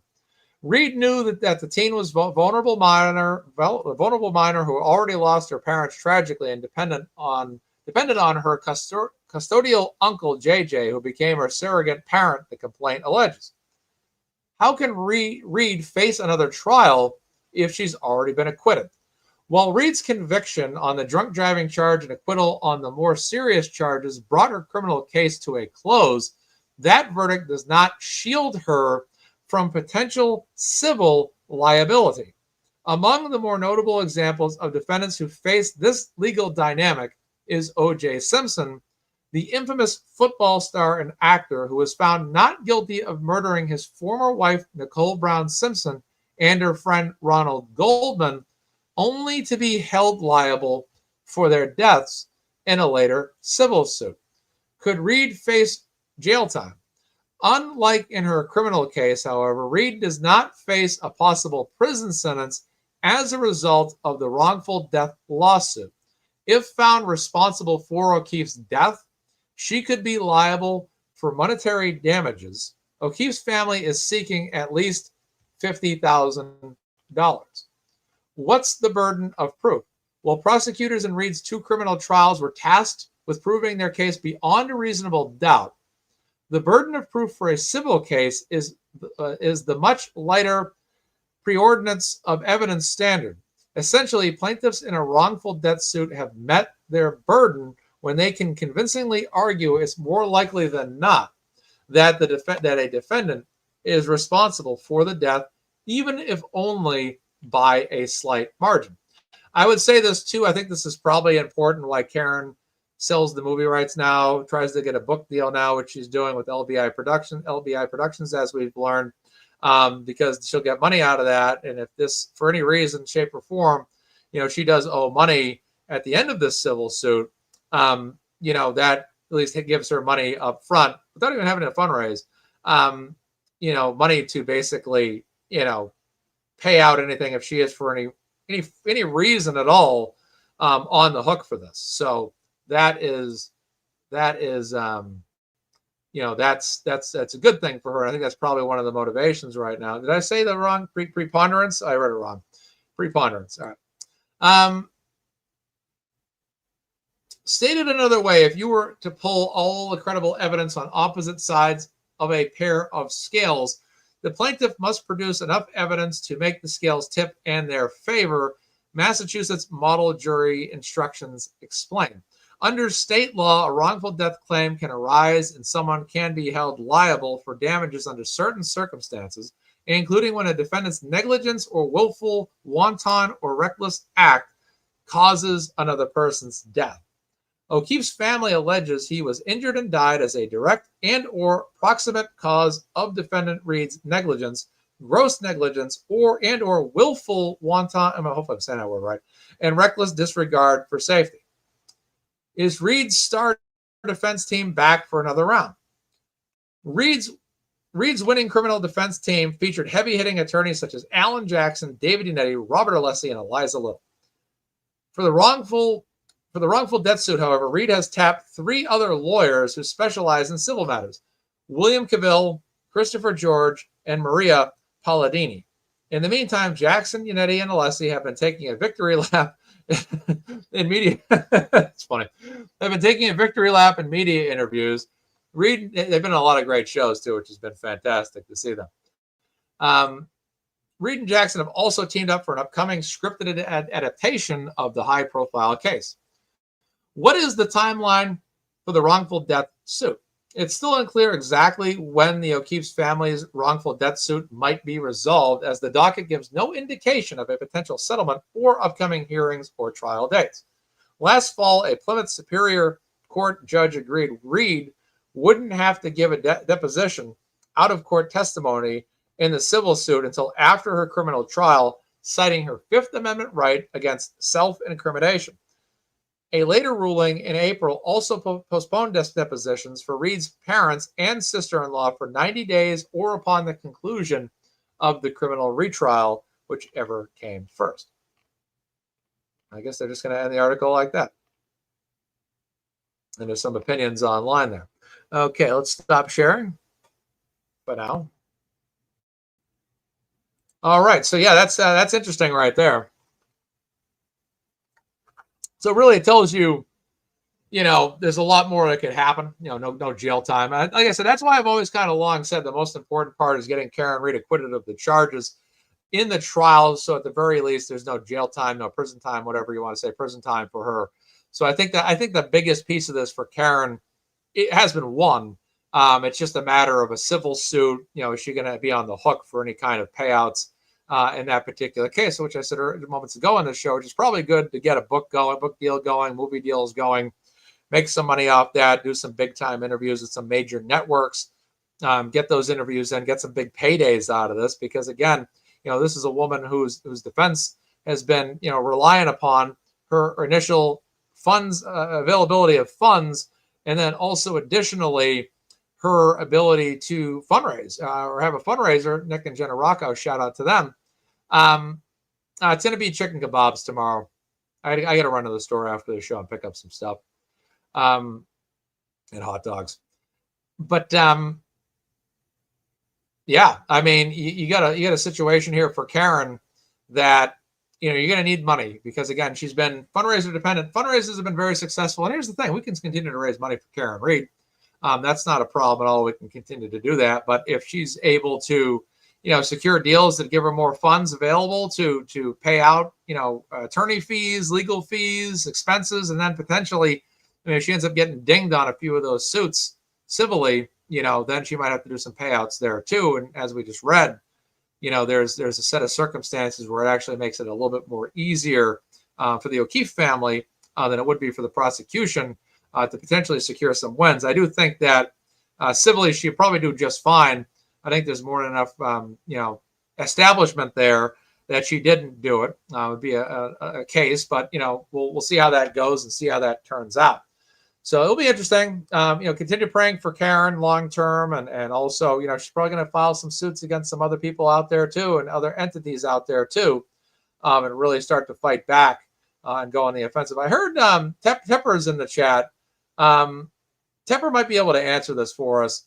If the O'Keefes have filed a civil suit against her, does that prohibit her from filing a suit against like the state police, Canton police, any individual? Is that something that can't take place until after this civil suit's over, or can they go on simultaneously? For example, okay, no, okay. The answer is no on that. Okay. So basically, this civil suit that the O'Keefe family is going to file against her restricts anything else that she can file against anybody else, or at least those proceedings taking place. Oh, they can be simultaneous. Okay, great. Okay, that's great news. Okay, fantastic. That's something I was unclear of. I'm glad you're here to give that answer. That's fantastic. Tepper is a lawyer. He's been on the LTL media show a few times. I met him the Friday, the final day of jury deliberations. I got to meet him in person. Well, that's good. So that's why it's good to have legal experts that can answer a lot of this stuff. More of us common folks that just kind of follow the stories. We might know a lot about what's going on, but a lot of the legal logistics, it's a lot of stuff that's kind of above our. It's a little there. So great. So that's interesting to know. So she can kind of really at any time really do what she wants. If her and attorneys sit down and say, hey, we'd like to file some suits here and there, they can go ahead and do that. That's fantastic. Annie Murphy played many sevens. I'll call your name. Many sevens says Annie Murphy played Alexis in Schitt's Creek Shed. Makes a great Karen Reed. Excellent. If you say so, and that you feel pretty comfortable in that choice, and I don't really know much about that actress, then I hope you're right. I hope that turns out to be a great choice if selected. Microdots is in the house. Our guy Microdots is in the house. He's done some great work for Karen Reed's defense team, and I'm sure some videos that I know that you may not have been able to release during the trials. Hopefully, maybe you'll be able to release a few of those. We'll see. I got to be on the lookout for any uploads from your channel, Microdots. Microdots has been a very, very stellar, very studious, and very much a great presenter of a lot of information. The videos that have been done have been incredible, especially if you're a visual learner. Not only is his content very data oriented, but if you're someone that's a little bit more visually a visual learner or visually orientated, those Microdots videos are really up your alley. Those videos will really help you kind of see things out, see how they play out, see different scenarios. It's been fantastic. I think it's one of the great things about everybody that's been a Karen Reed supporter is you have so many people with so many different levels of talent. You see Tepper in the chat, legal expert. You have legal experts like Melanie Little, Mark Betterow, Nan Gallagher, the lawyer, brother counsel, the DUI guy. You got so many people out there, legal experts. You got people that are kind of experts in their own field, like Microdots, that can just kind of produce video content unlike anybody else. You have sleuths like Olivia Lambo that are online and just know every single detail. Then you get people like myself that like to gab, like to talk about a lot of things, right? Well, I'm not going to put myself in their category, not by any means. But no. It's great. It's great to have so many people that can come together because it kind of creates a community feel, and we all can bring different things to the table. I think the biggest thing that we've all brought to the table is the ability to raise funds and get the word out for Karen Reed, whether that's on social media or whether that's raising funds or holding signs. And there's so many people out there, the Sweeneys, the Scott McGinnises of the world that have been at multiple standouts and, how many people have raised so much attention for Karen. It's been incredible. Thank you so much. I appreciate that. He says you play a very important role. MazzaMedia is a powerful tool. Thank you for that. Thank you for that very, very much. All right, so let's talk about Nick Rocco's Twitter page. Nick Rocco now has a Twitter page, and we are going to do it this way. I'm going to share another page first. Yes, it definitely takes a village in that sense. All right, let's do this. Let's share the web. I'm going to share the wrong page to start on purpose. That will activate the share for this. Okay, perfect. All right, now I want to go to the video. Yep, this should enable it. All right, perfect. Now I'm going to go back to Twitter, and we're going to take a look at these videos that Nick Rocco.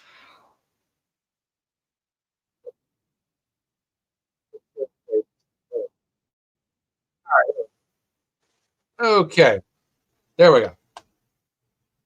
I'm going to play this in the beginning. So this is 34 Fairview Road.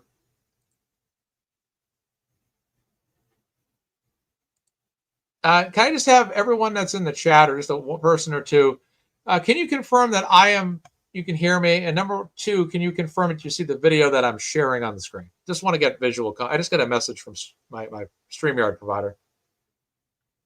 You guys see me, hear me, and can you see this imagery on the screen? Let's wait for confirmation from the chat. Looks like okay, 4 or 5 people are good to go. Thank you so much. I didn't want to proceed forward without knowing that. Okay, so Nick Rocco, he's at Nicky Haircuts on X, has finally joined the Twittersphere. And he's been uploading a lot of videos. And these are interesting videos that mostly show Alan Jackson, what appears to be a photographer or someone that's taking documentation down, has able to kind of show us inside of 34 Fairview. Now, it's important to note, this is my understanding. If I'm wrong, please correct me, that this is obviously post ownership of the home by Brian Albert. This is the new owner / current owner who allowed them to come in the house and see the house in the state it was in under the current home ownership. So these videos are very interesting. So let's play through a few of these. Let's just take a look at, this is Alan Jackson, and it seems to be a photographer with him here.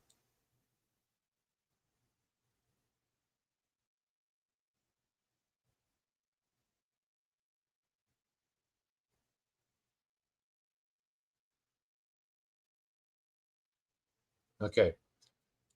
There's the bulkhead door. So I think what's interesting. Oh, Paul, the private investigator. Thank you for that, Microdot. So that's Paul, the private investigator. Okay, fantastic. I think what's sometimes, it's like the movie JFK. So I'll just tell you, when it comes to the JFK assassination, I just never thought Lee Harvey Oswald did it. I just never did. And if he did it, he didn't act alone. I'll leave it at that, just to avoid any kind of debate. But I'll say this: I don't think Lee Harvey Oswald acted alone. One of the things that was interesting about the movie JFK was when the investigators went into the Dealey Plaza Book Depository building.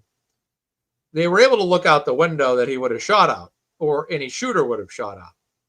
And one of the things they noticed right away is that from that vantage point in that window, it would have been a harder shot to hit JFK, not the content creator, but the president, with a rifle, right? And also the bolt action rifle would have been tough to get off that many shots. And those shots, your first shot's always going to be your most accurate, obviously.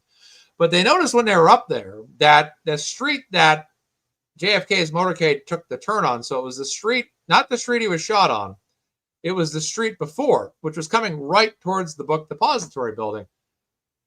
If the shooter was up there, it would have made more sense strategically and statistically to fire off all those shots as the motorcade was driving towards them, because essentially there'd be no way but forward. And also he probably would have had more than one clear shot opportunity, right? So they don't notice this until they're up in that book depository building, because they actually went on the scene. Because I think a lot of times in life, we tend to visualize, right? And when you visualize or even look at visual stills, a lot of times it doesn't give you a full telling of it, right? So many of us have probably been by 34 Fairview or seen videos of 34 Fairview or whatnot. But when you're actually in the building, or like the investigators that were trying to investigate the JFK assassination, when they actually went to that book depository building, they had started to realize different things that came to mind that typically wouldn't come to mind had they not actually gone to that book depository building. So it's a similar situation or set of circumstances here when Alan Jackson, the attorney, and Paul, the private investigator, thank you, Record Dots, again, for letting me know that information, actually go to 34 Fairview, because it's like anything. You get to walk around the building. You get, because a lot of times when we think of a house, we think traditionally in a sense of what is a traditional house to you? What is a typical house layout to you, right? What is that like for you? So in this sense, we have a situation here where they're on scene in this house, looking at it in its natural state, its natural incarnation, with its natural blueprint and layout. And I don't believe this is the original time Alan Jackson may have noticed this. I don't know. But this is where theories begin to develop. This is where solving the puzzle starts to become a lot clearer when you're actually in that basement. So let's rewind this to the beginning, just to play through again. We're gonna kind of talk through this all quite a bit. We're gonna take our time. We're gonna pause it. We're gonna rewind it. We're gonna go through this quite a bit. And we're going to kind of just listen back to it. So we're going to take our time here and really dissect this today. All right, so here we go.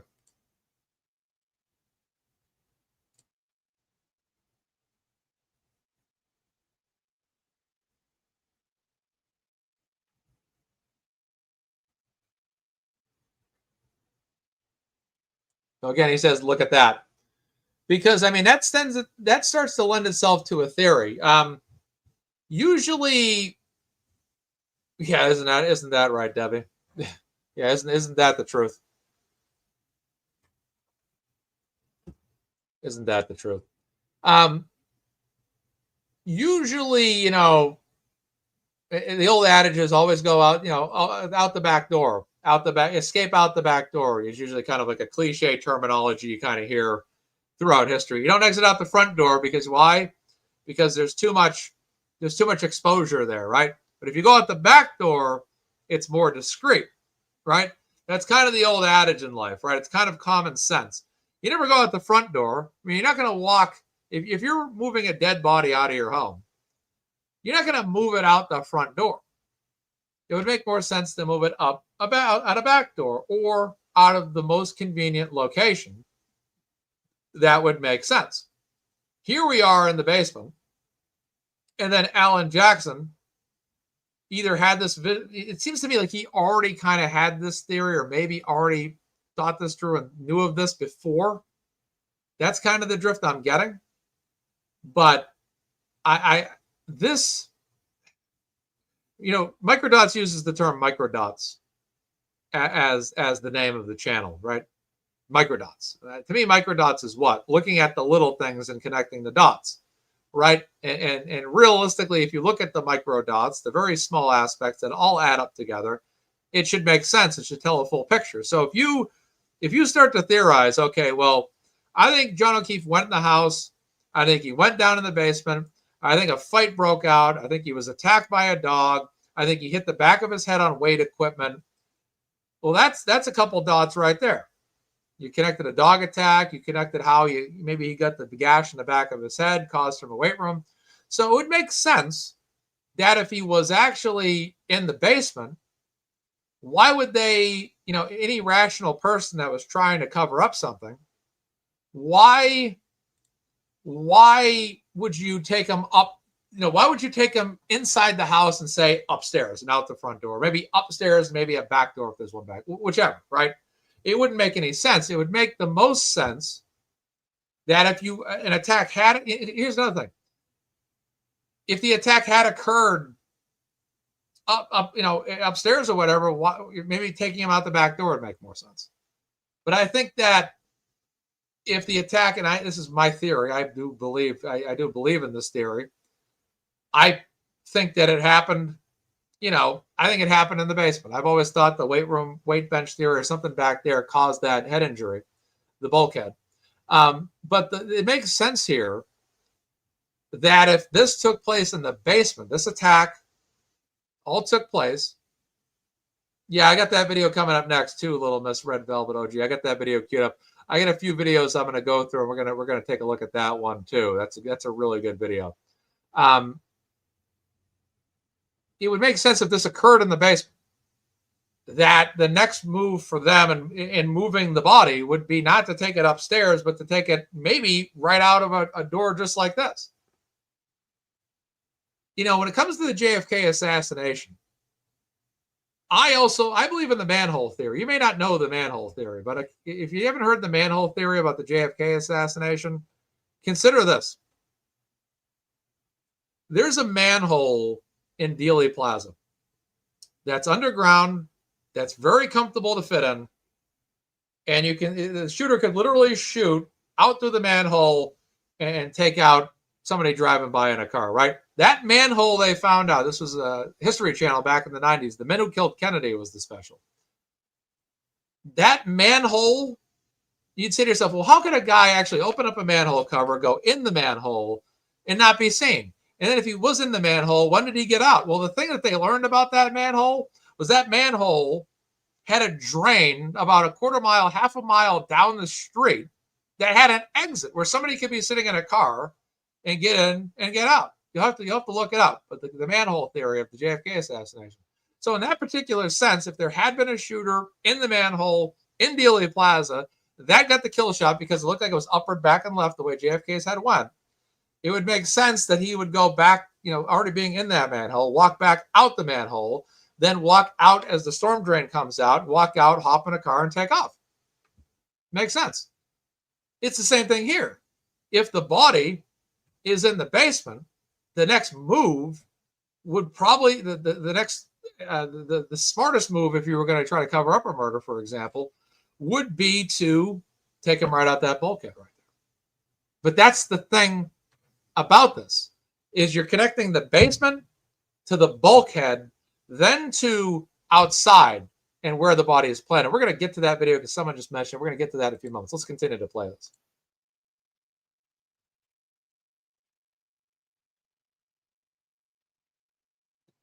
Good with the PI to take a lot of pictures, a lot of video. That way, because, to the point I made earlier, you learn a lot of things when you actually get to physically go there. But you also may pick up on things after the fact as well, which is why when you do an investigation, it's so important to have your photos, have your videos, so you can go back and look at stuff after the fact.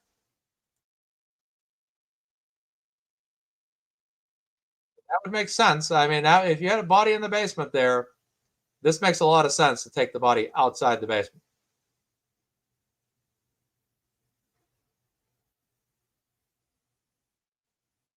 Okay. Okay. Let's go back to Nick Rocco's page here. All right. So now I want to take a look. These are, I guess, what's it say? Rug from 34 Fairview, not the basement. Nick goes, seems like the defense knew how to handle evidence better than the CPD. This is just the defense hanging out. Here we go. This is what we want to play. All right, let's play this. All right, so now Alan Jackson and Paul the PI, they go outside. And like we said, microdots is all about connecting the dots, right? Same thing here. You have to make it make sense, right? You have to, if you're going to have a theory, I might have frozen here, just give me a minute. You have to have a theory that establishes what's going on. It has to make sense. It has to connect point A to point B to point C. If you believe it happened in the basement, how did they get him out of the basement? And how did they get the body on the front lawn? This is now part 2. So here we go.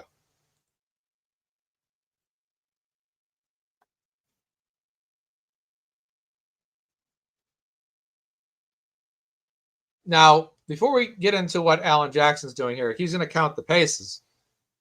Let's keep in mind how discreet this location is.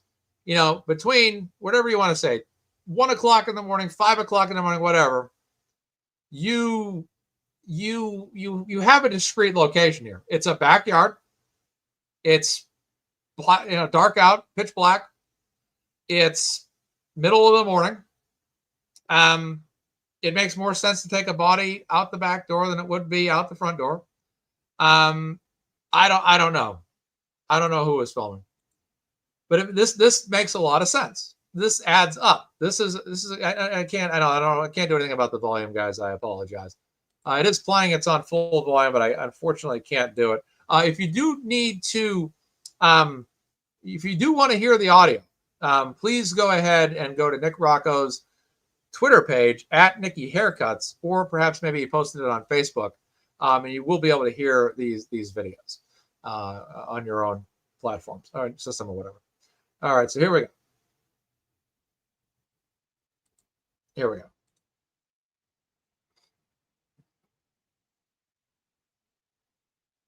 Actually, I want to talk about one thing. This just caught my eye. You see that white screen door right there to the right of his shoulder? If that attack had happened on that level of the house, it would make sense to take him right out that door right there. But if it happened in the basement, it would make sense to take him out. You would never transfer the body one floor to the next. And I don't think they would. This is my theory. I don't think they transfer him from one floor to the next if, in fact, this is how they did it. But to me, I don't know. I tend to buy what Alan Jackson's going with. I tend to find it more probable than not that attack happened in that basement. And that attack, he was taken up these stairs out through the bulkhead. Than it would be to have this happen maybe on the main floor here or whatever this is, or maybe the main level floor, and then take him out that back screen door. To me, it just seems like, I don't know. I just get the drift of it. Probably that's where it happened. Probably happened in the basement. Because we have to justify the head gash. And I think that probably those weight benches is probably where that happened.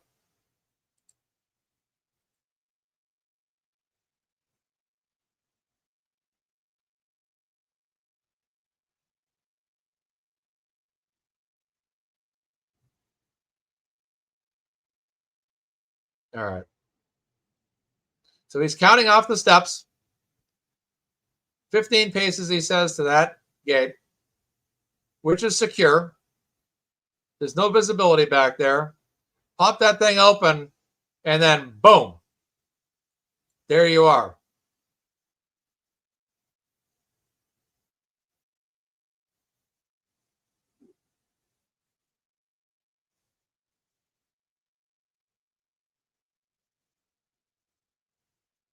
Right there. That, like I said, whether we want to theorize whether or not it took place in the basement up through the bulkhead, or maybe it took place in that floor just above the basement and it was out that back door, either way, and either theory you want to have, in either scenario you want to look at, taking the body out the back door is a very, very I don't want to use the word convenient, but I would say it would make the most sense if you were an individual involved in conducting something like this. I think that these moves would make the most sense. Either it happened in the basement, which I believe, that's my theory, I believe, out the basement, out the bulkhead, up through the bulkhead, or out this back door. But I think, I don't know. Based on the fact that floor is all redone down there, you have to imagine this probably took place down in that basement without question. And then very convenient here, right out there, very discreet. He gets to 15 paces. I think it was 36 paces measured on the Apple Health data on John's phone. And then again, making it make sense, right? It all has to add up. It all has to make sense, right? And when you look at this video, this all makes sense, right? They would have had to have gone out this door. Bingo, right there.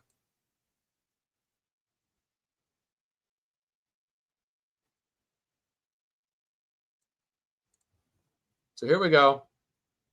He's counting out again.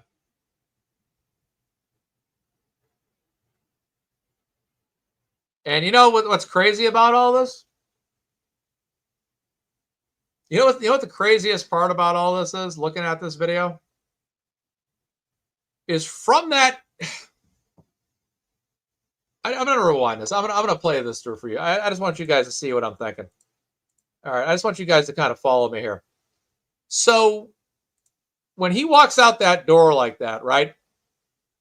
If you were to walk through that door in a straight line, where do you end up on that property? And where they end up on that property is in the vicinity of the direction that one would walk out of that gate to the front of that property to get him towards the front of the property near the street. So what I'm saying here is they're in the vicinity of where it's not like his body is here or there. It's literally right, close to that area. It's crazy. And they're going right for that flagpole, as people are commenting on. Right near it. And that's off by a couple feet. So his body is somewhere in this vicinity here. And it's right there. It's right in that section of the yard, somewhere in that 15-foot radius. There's the flagpole right there. There's Alan Jackson right there. And Alan Jackson points to the side of the house and all the covering that's there between houses. So this is very interesting. This all makes sense in theory.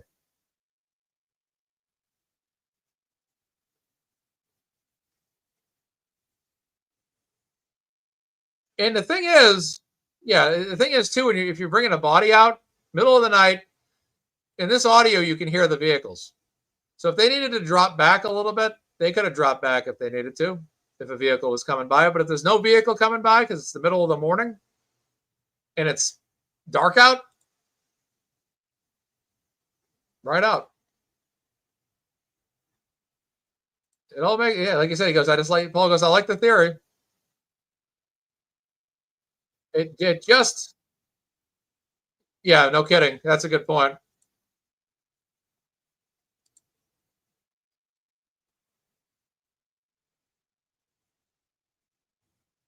It's a straight shot. Right there. It's a straight shot from the door. I think this is what I was thinking. And Alan Jackson says it too. It's a straight shot from the door. And I think that's a good point someone just said about the car. If you put a car right there, right on the edge of that street there, it doesn't really cover you from the angles, but it does create an obstruction.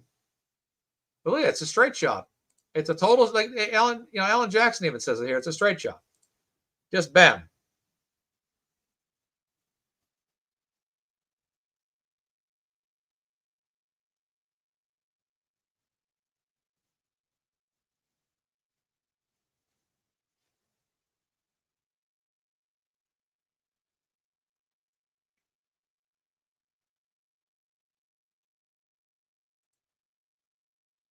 Yeah, Alan Jackson's got a great theory here. He's talking about how it's a straight shot. I think that's one of the bigger theories here is the fact that it's just right in line with that door pretty much, or it's right within that vicinity of that door. By what margin is it off? But it makes sense.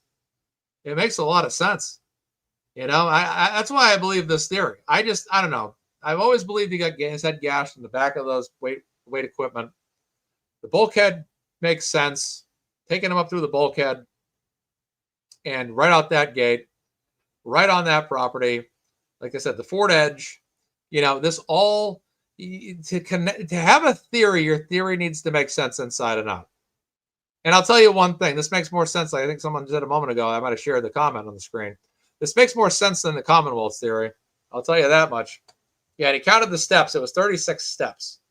Yeah. Boom. I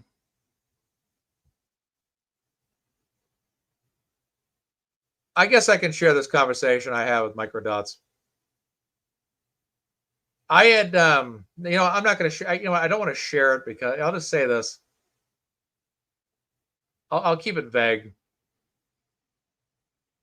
I don't know if I even want to say, I'm going to pass on saying it. I'm not going to talk. I'm sorry, folks, for it's nothing major, but it's just something I don't want to share on the air. I'm gonna keep it in mind. I apologize for that, guys. I'm sorry about that. It was just there might have been some information. I'll keep it vague. There might have been some information available online that could provide information into validating some of this stuff, and we had looked into it, and we came up empty-handed. I'll just say that. I'll keep it vague. I don't want to talk too much about it, but there was nothing that could really provide any more information beyond simple theories or the technical information that was available to help make those theories. But we thought we had found. We had talked about some information one point, and we couldn't find it.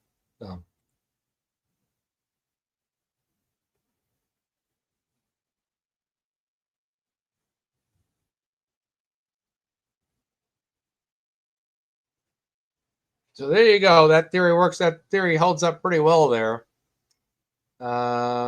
This is the blood in the garage. Allegedly blood in the garage. The point is, it's never been sampled. Yeah, which is a great point. This is the alleged blood in the. This is the alleged blood in the basement. I'm just going to say the word alleged.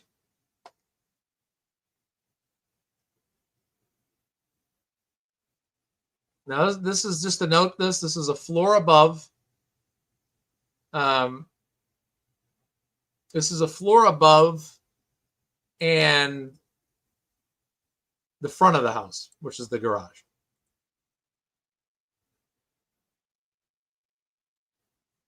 And Alan Jackson says the point is it's never been sampled. I mean that's. I mean the only thing about a garage is it's not uncommon for spills to happen, for things to leak. But like Alan Jackson kind of says, regardless of any other way of refuting it, it hasn't been sampled, and it was not definitively sampled. This is, you're right. It could be a paint spill. It could be anything like that. My personal opinion is I don't think it's anything, and I'm not trying to dismiss it. I'm not trying to dismiss possibilities, but I just think, it just depends. Unless, of course, they brought stuff up through the house and it spilled, but then, maybe it would have spilled in other places of the house. So it's just tough to say. But I think Alan Jackson, regardless of any theories I may have or anyone else, well, that's a good point. Paint may distort DNA. I don't know. I just think that if this happened the way we thought it happened, or the way we didn't think it happened, paint was used to cover DNA in a case back in 2010. Very interesting. I would just say, if they were, I'm just going to try to think from a cover-up standpoint. If you were covering something up, you would know where all the hot spots are. And a hot spot would just be places that would be notable, like for example, Pulp Fiction. Marvin gets his head shot off by John Travolta, and they got to clean up the car, right? They covered up the car so well that there was no spots to be left visible, that anybody would think that a murder had ever taken place in that vehicle, right? Well, I think it's the same thing here. Is if this had taken place in this area, or anything had gone on in this particular area of the house, then, if they painted it, why paint it that color? Why not paint it gray or silver or white or beige or something? Why paint it a color that looks so drastically that? And then, if blood had spilled there, why not go the extra distance to make sure that image right there is never visible? That's what makes me think, to quote Mark Betterow, this is a nothing burger here. I think that this is just maybe, it's something that catches our attention, but I don't think it's probably anything. That's just my opinion. I'm sticking with the basement theory. But maybe maybe that's a point. Maybe they had the paint that they were going to bring downstairs and use. But again, why would they? Yeah, maybe it's a good point. They had that color paint for the shutter and garage side door. That's a great point right there. That's a really damn good point right there. That color would match. Right. I don't know. I think I personally think it's probably nothing. But like I said, my opinion may be wrong. My point may not be right. Other people's theories may be right. I'm just going to say I don't think so. But like anything, I'll always say it's possible.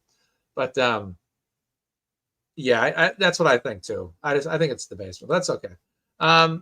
Anything else could have happened there, but I don't know. We'll leave it for everyone. We'll leave it for you guys to decide. All right, here we go.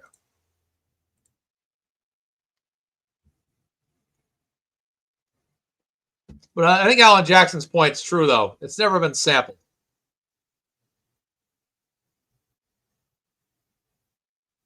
All right. That's that with that. All right, let's see what else we got. Do we have anything else? We got some food shopping here. Looks like Whole Foods. Nick Rocco on X. Let's see if we got any other videos. We watched this one. Oh, this is when he recites his closing argument. I don't think you guys can really hear these videos too well, so I'm not going to play it. Let's see if we got anything else. What's this? Interesting flooring leading into the bathroom, or from the bathroom.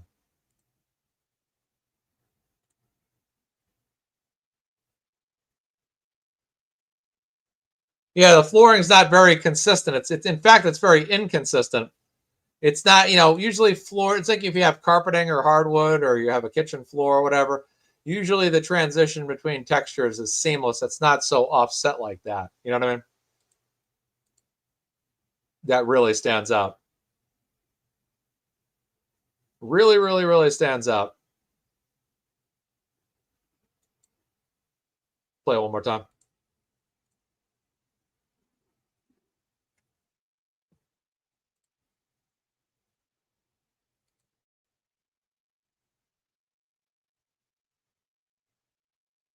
All right.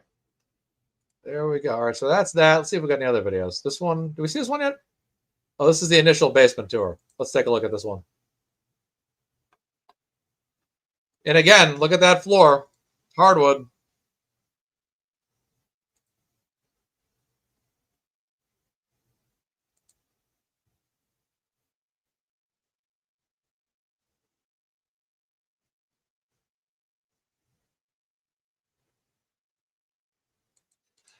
Alan Jackson, I don't know if you guys can hear that. He's saying every part of this area or floor has been taken up or replaced, essentially, is what he's saying, which is peculiar, right? If we're thinking that this is a cover up, what do you think? Where'd the carpet go?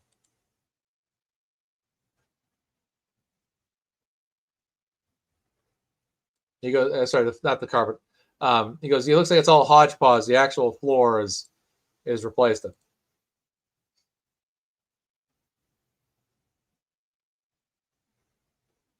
He's saying, confirming the entire floor was ripped.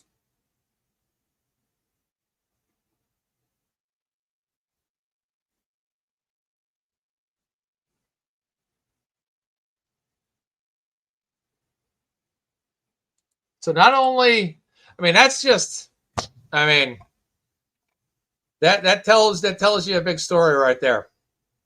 It tells a big story. It's, come on. It's just this is why you have so many jurors that are out there that are saying, not only do we think there was reasonable doubt, we just don't think she didn't do it. Because look, you know what I mean? It's just, yeah, I agree, McMath. I think the basement. I'm sticking with the basement theory as well. But yeah, this is.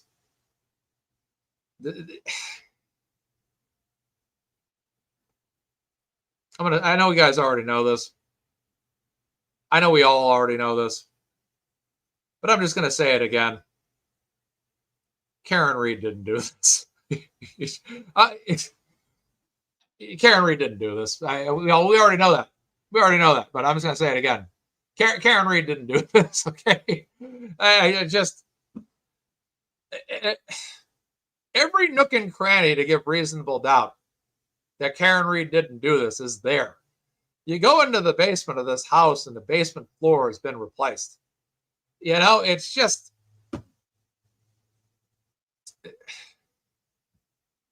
Karen Reed didn't do this. You know what I'm saying? I'll just say it one more time.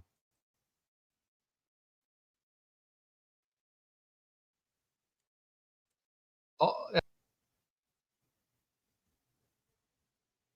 that right there, that door, see the shelves there in the center of your screen, right to the right? That's the bulkhead door. You know, the incident probably takes place here. That's where the weight benches were, probably. You know, fight takes place in here. You know, right out that bulkhead, boom, right out the backyard.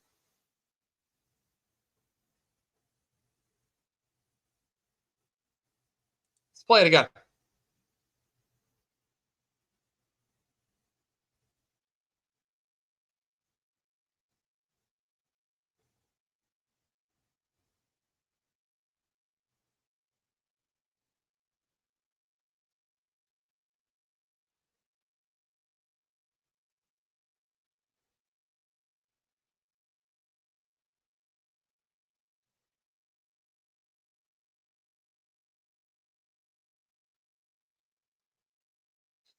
I want to see if there's a shot of that bulkhead door from this part of the house. That's what I'm looking for.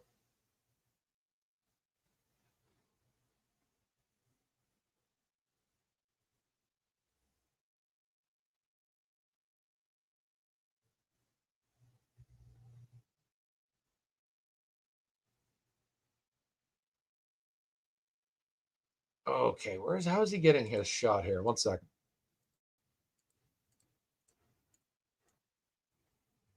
Cameraman's there. He turns around right. So that's to his, so this closet door is the opposite side of the house from that bulkhead door. He's looking straight ahead at Alan Jackson. He then turns the camera around all the way. That one more time. Let's do it again. That's to his right. Then he kind of turns that camera like that's to his back. It's tough to tell. Okay, so that door is on the side. Okay, that door. So that bulkhead is on the opposite side. Am I seeing this right? I don't know. Oh, okay. It is. Okay, so this is, we'll call that west. We'll call that north. We'll call this east, and we'll call this south. And then back to, okay, that's north. Hypothetically, that bulkhead door is south. This door is east. Okay, that's west. Okay, now I'm starting to understand. I'm trying to orientate myself to the direction of this room. All right, so let's say that's looking west. That's looking north. So that bulkhead door is right behind him. That's to his right. That's behind him. That bulkhead door. Okay, so that room here. Let's go back. Right here. This room here. Not this one. Right there. Okay. That room right there is possibly where the weight equipment was. They then would have had to have taken the body out the back, which is right there. So okay, it's just a simple move in terms of direction. Okay. Yeah. Yeah. Okay. Yeah, I'm just trying to start assigning north, south, east, west to that just to orientate myself to that. Yeah. So it's not technically north, south, east, or west. I was just basically assigning directions to each side so I could just try to orientate myself. That's what I was doing there. So, all right, that makes sense. So it's not, it would just be, again, that weight room would be right there and right out that door. That's the simplest move.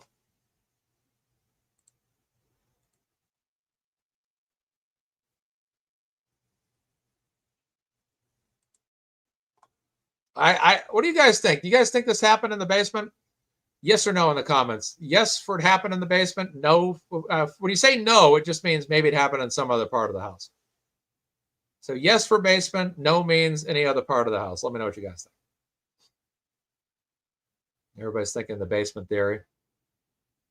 Someone said no.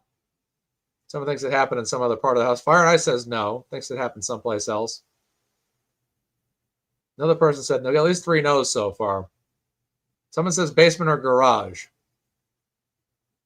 Majority are saying right now it happened in the basement. That's the predominant theory. At least 3 people have said certainly no. Somebody just said garage.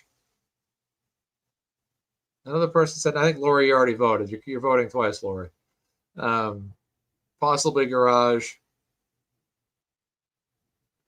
Basement or garage.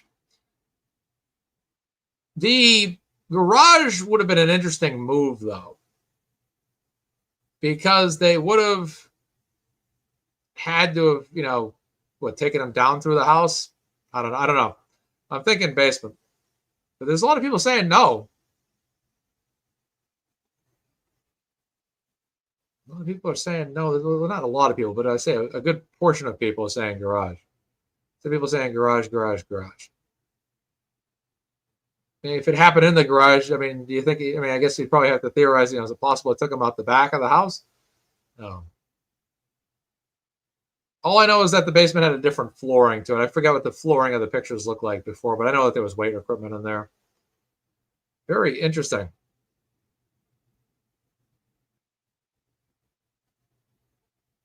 Just reading some of the comments here.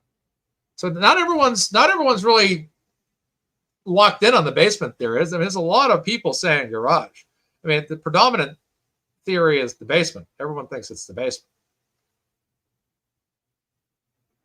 It's very interesting to see what the voting and thought process is here. It's good stuff. Basement, I mean, it could always be a combination. I mean, I think it's rare, but, some people are saying, one argument here is the garage would have had more fluid stains. Okay, so it looks like maybe that's a counter theory, meaning it didn't. It sounds like it's saying it might have happened in the basement. Yeah. You think the basement with the Nike weight, Tepper says. Wild, definitely wild. Someone goes, basement to garage is too much moving. I would also invert that as well to not like Sallyport inversion, but I'd say like garage to basement as well. Say there's a theory that fits, like, a lot of people say garage, is there an alternative theory that says they moved them from the garage to the basement, out the bulkhead? And that theory is still in play, but I'm thinking it happened in the basement. That's just my theory. It's all. I mean, this is always going to be to the end of time a debate, right? Whether it's a perspective debate, which it is. Someone said garage is too small. This is a theory. The garage matches the phone's temperature. That's a theory right there. Someone says they agree about it being a series where it might have actually taken place in one location, then he was moved out of the other. I would say if it was 2 locations, say garage and basement were both in play, I would say garage first, basement second, out through the bulkhead, as opposed to basement first, through the garage and out the front. I think that it would make more sense for them to move them out of the basement. So I'd say that if it did happen in the garage, like people are theorizing, I think it would have had to have happened in the garage first, then out through the basement, through the bulkhead, and out the back. I think that's probably how it would have gone in that sense. This is just speculation.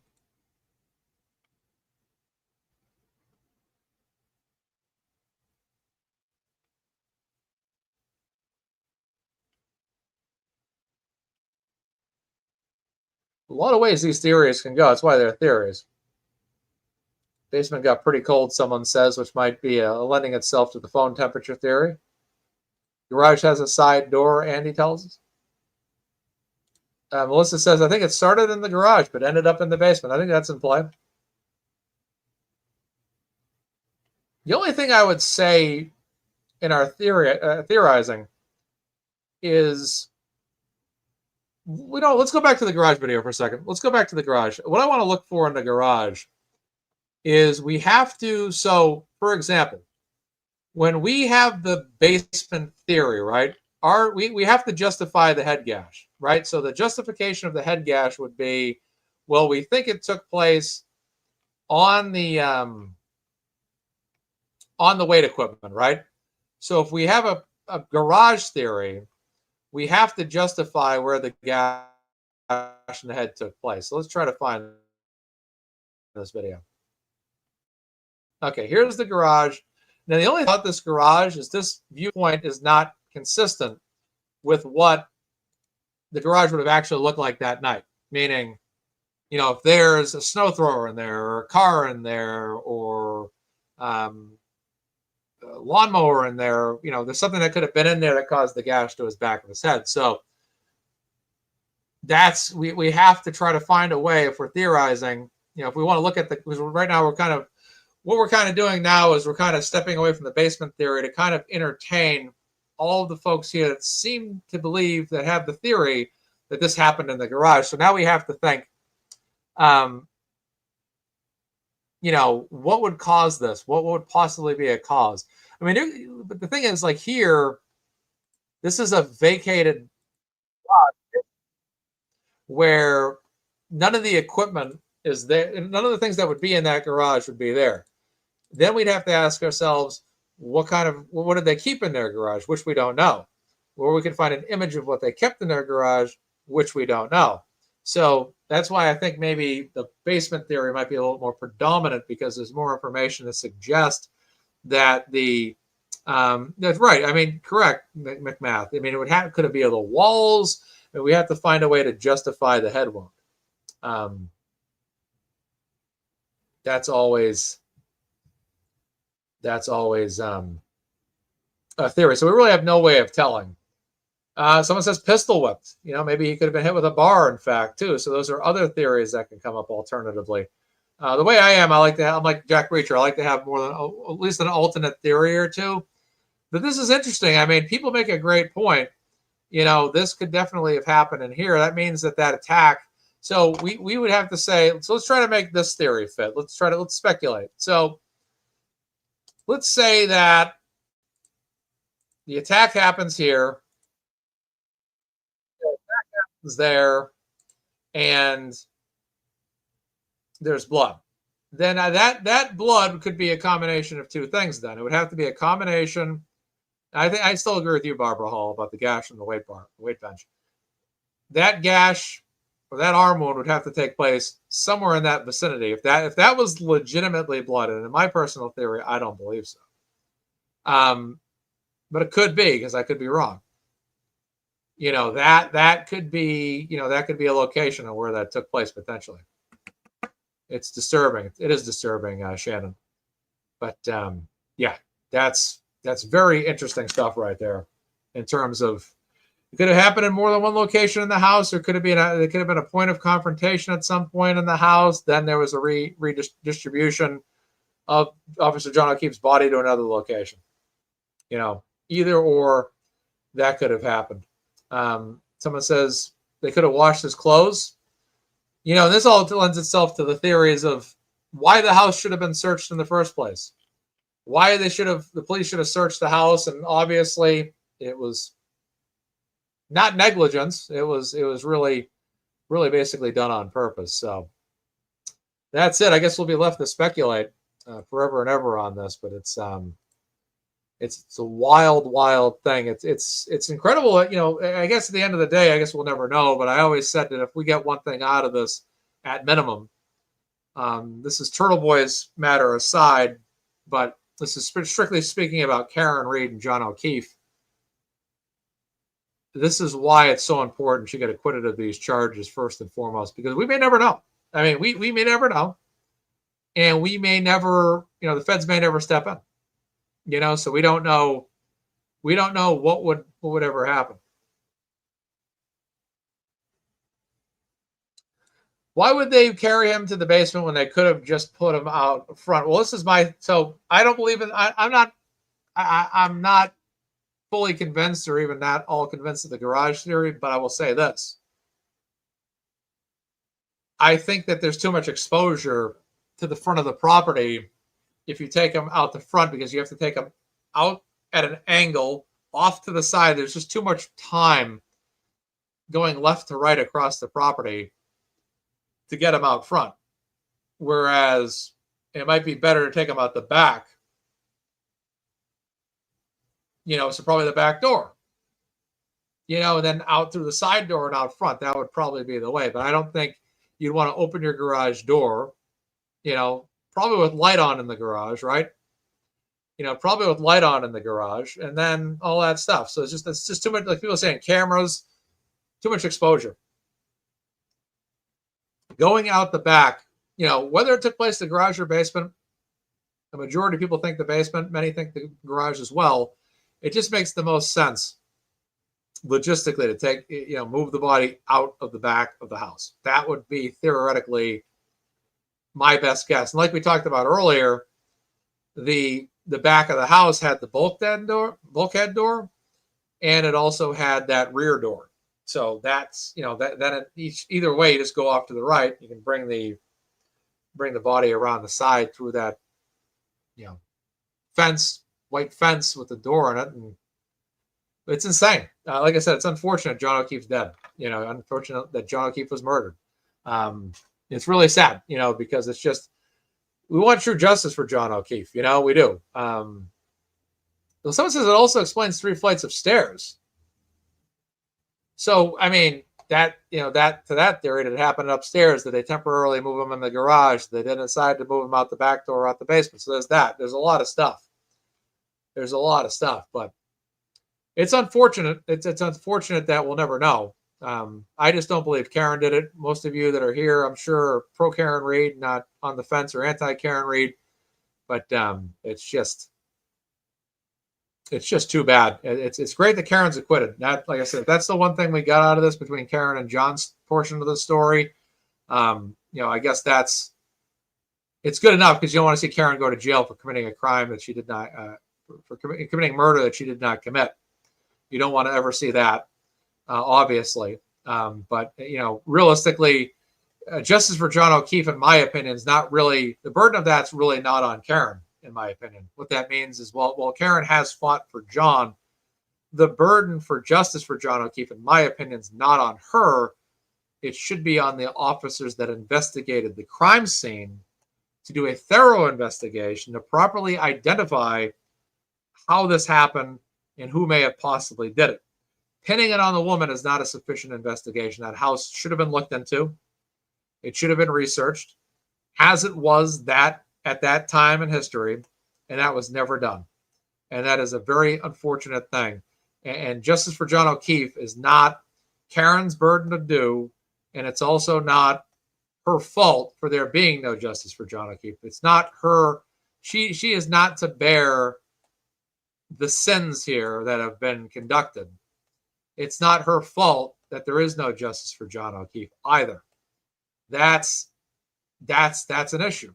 That's a big issue, is that it's not her burden to bear. It's not. She can fight for justice for John O'Keefe just like anybody else. That's great. That's fantastic. But, the true justice should take place, should be in regards to the police officers that investigated that crime scene. It should be their responsibility to ensure that justice is brought by doing proper crime scene investigation and evaluation. That includes an investigation of that house, what went on, taking the proper samplings, marking the crime scene appropriately, and ensuring that this could be as thoroughly investigated as possible. This was not thoroughly investigated. In fact, it was minimally investigated, and it was investigated with a high level of prejudice that was not meant to find out who did this, but to frame the crime scene, it's my belief and estimation, to make this seem like it was more of Karen Reed's responsibility. You saw what Michael Proctor said in his texts. He had an unfavorable position on Karen Reed. He said inappropriate things about her. The term "pin it on the girl" in a text message out there was at one time stated. It's a sad situation. But it would be a lot more sadder if Karen Reed was sitting in a prison cell right now and having never done this, and the powers that be got away with actually pinning it on her. That would be even more depressing. We're very fortunate that we can sit here and just feel bad about the fact that they will never truly know, even among ourselves, all Karen Reed supporters, even we're debating what went on in that house because we don't know. We don't have enough information to fully investigate this to a level of full satisfaction. Even if we do have a strong theory and it may appear to be accurate, it could have happened in a manner or a way that does not fully match what we think, or maybe something else might have happened in addition to that we don't have evidence to think about. So it's all out there. It's all always going to be a mystery to a degree. Unsolved Mysteries was still functioning. I think they were on Netflix a couple of years ago. I'm sure this will be a subject matter. Did Karen Read do this, or was there a fix? It's kind of that kind of presentation on camera, but it's too bad. So, all right, I got some stuff to do. I had a busy day, work today, did 2.5 hours of lawn mowing and weed whacking, and almost 2.5 hours of this program. I got to head to this, head out and do some things too, real quickly. But Brian Walsh case I'm not covering. I might be looking more into Sandra Birchmore soon. That case really catches my eye. I was actually thinking about doing the Idaho 4, but that kind of took care of itself with the plea deal recently. So I'm going to pass on that one. And then Diddy got off on some charges yesterday, which was I expected to be shocking. I got to eat a salad here soon. So, well, folks, hey, it was great to catch up with you all. Thank you for tuning into my program. It's been great. This is my first live show in, I think, almost 2 weeks. I think been 11 days since I've done a show. I'm going to be working on a show with Brian LTL soon. This weekend, I should be on a program with Brian LTL. We're working out the details of that still. That's happening. And please be sure to subscribe to my channel, guys. I'd appreciate if you guys can subscribe to this channel. I'll be doing more shows again in the future. Definitely going to be talking about more Karen Read related material. But please subscribe. Greatly appreciate you guys. And excellent. So, all right. Tepper, if you're on X, follow me. And if you're not, email me at MazzaMedia. Maybe we can coordinate through Brian. MazzaMedia@yahoo.com is my email. If you want to send me an email, MazzaMedia@yahoo. Or maybe I can just go on your legal website and find your contact information there. Let's get in contact. Maybe we can do a show together soon. It'd be great. That'd be fantastic. All right, folks, I got a salad with grilled chicken ready to go and all that. So, yeah, MazzaMedia@yahoo, Tepper. Thanks. All right, very good, sir. Very good, everyone. Thank you for your time. Have a great evening. Hey, happy 4th of July. I got Mazza in red, media in white, and my shirt is blue, red, white, and blue. Let the fireworks begin. And who knows what's going to happen in the free Karen Read aspect of things. We've freed her. Now let's just hope we can prevent her from getting any additional balances paid out or due to in civil matters. So we'll try to help her financially any way we could. So, guys, thank you again. Runkle Tonight is on at 8:30. Aiden's on that show tonight, by the way. Aiden is on Runkle Tonight at 8:30 on YouTube tonight. So check that out. That should be a big show tonight. Runkle on the Bailey with Dr. Turtleboy himself. So, ladies and gentlemen, God bless America. God bless you. From MazzaMedia, I am Mark, red, white, and blue. Have a good one, guys. Take care.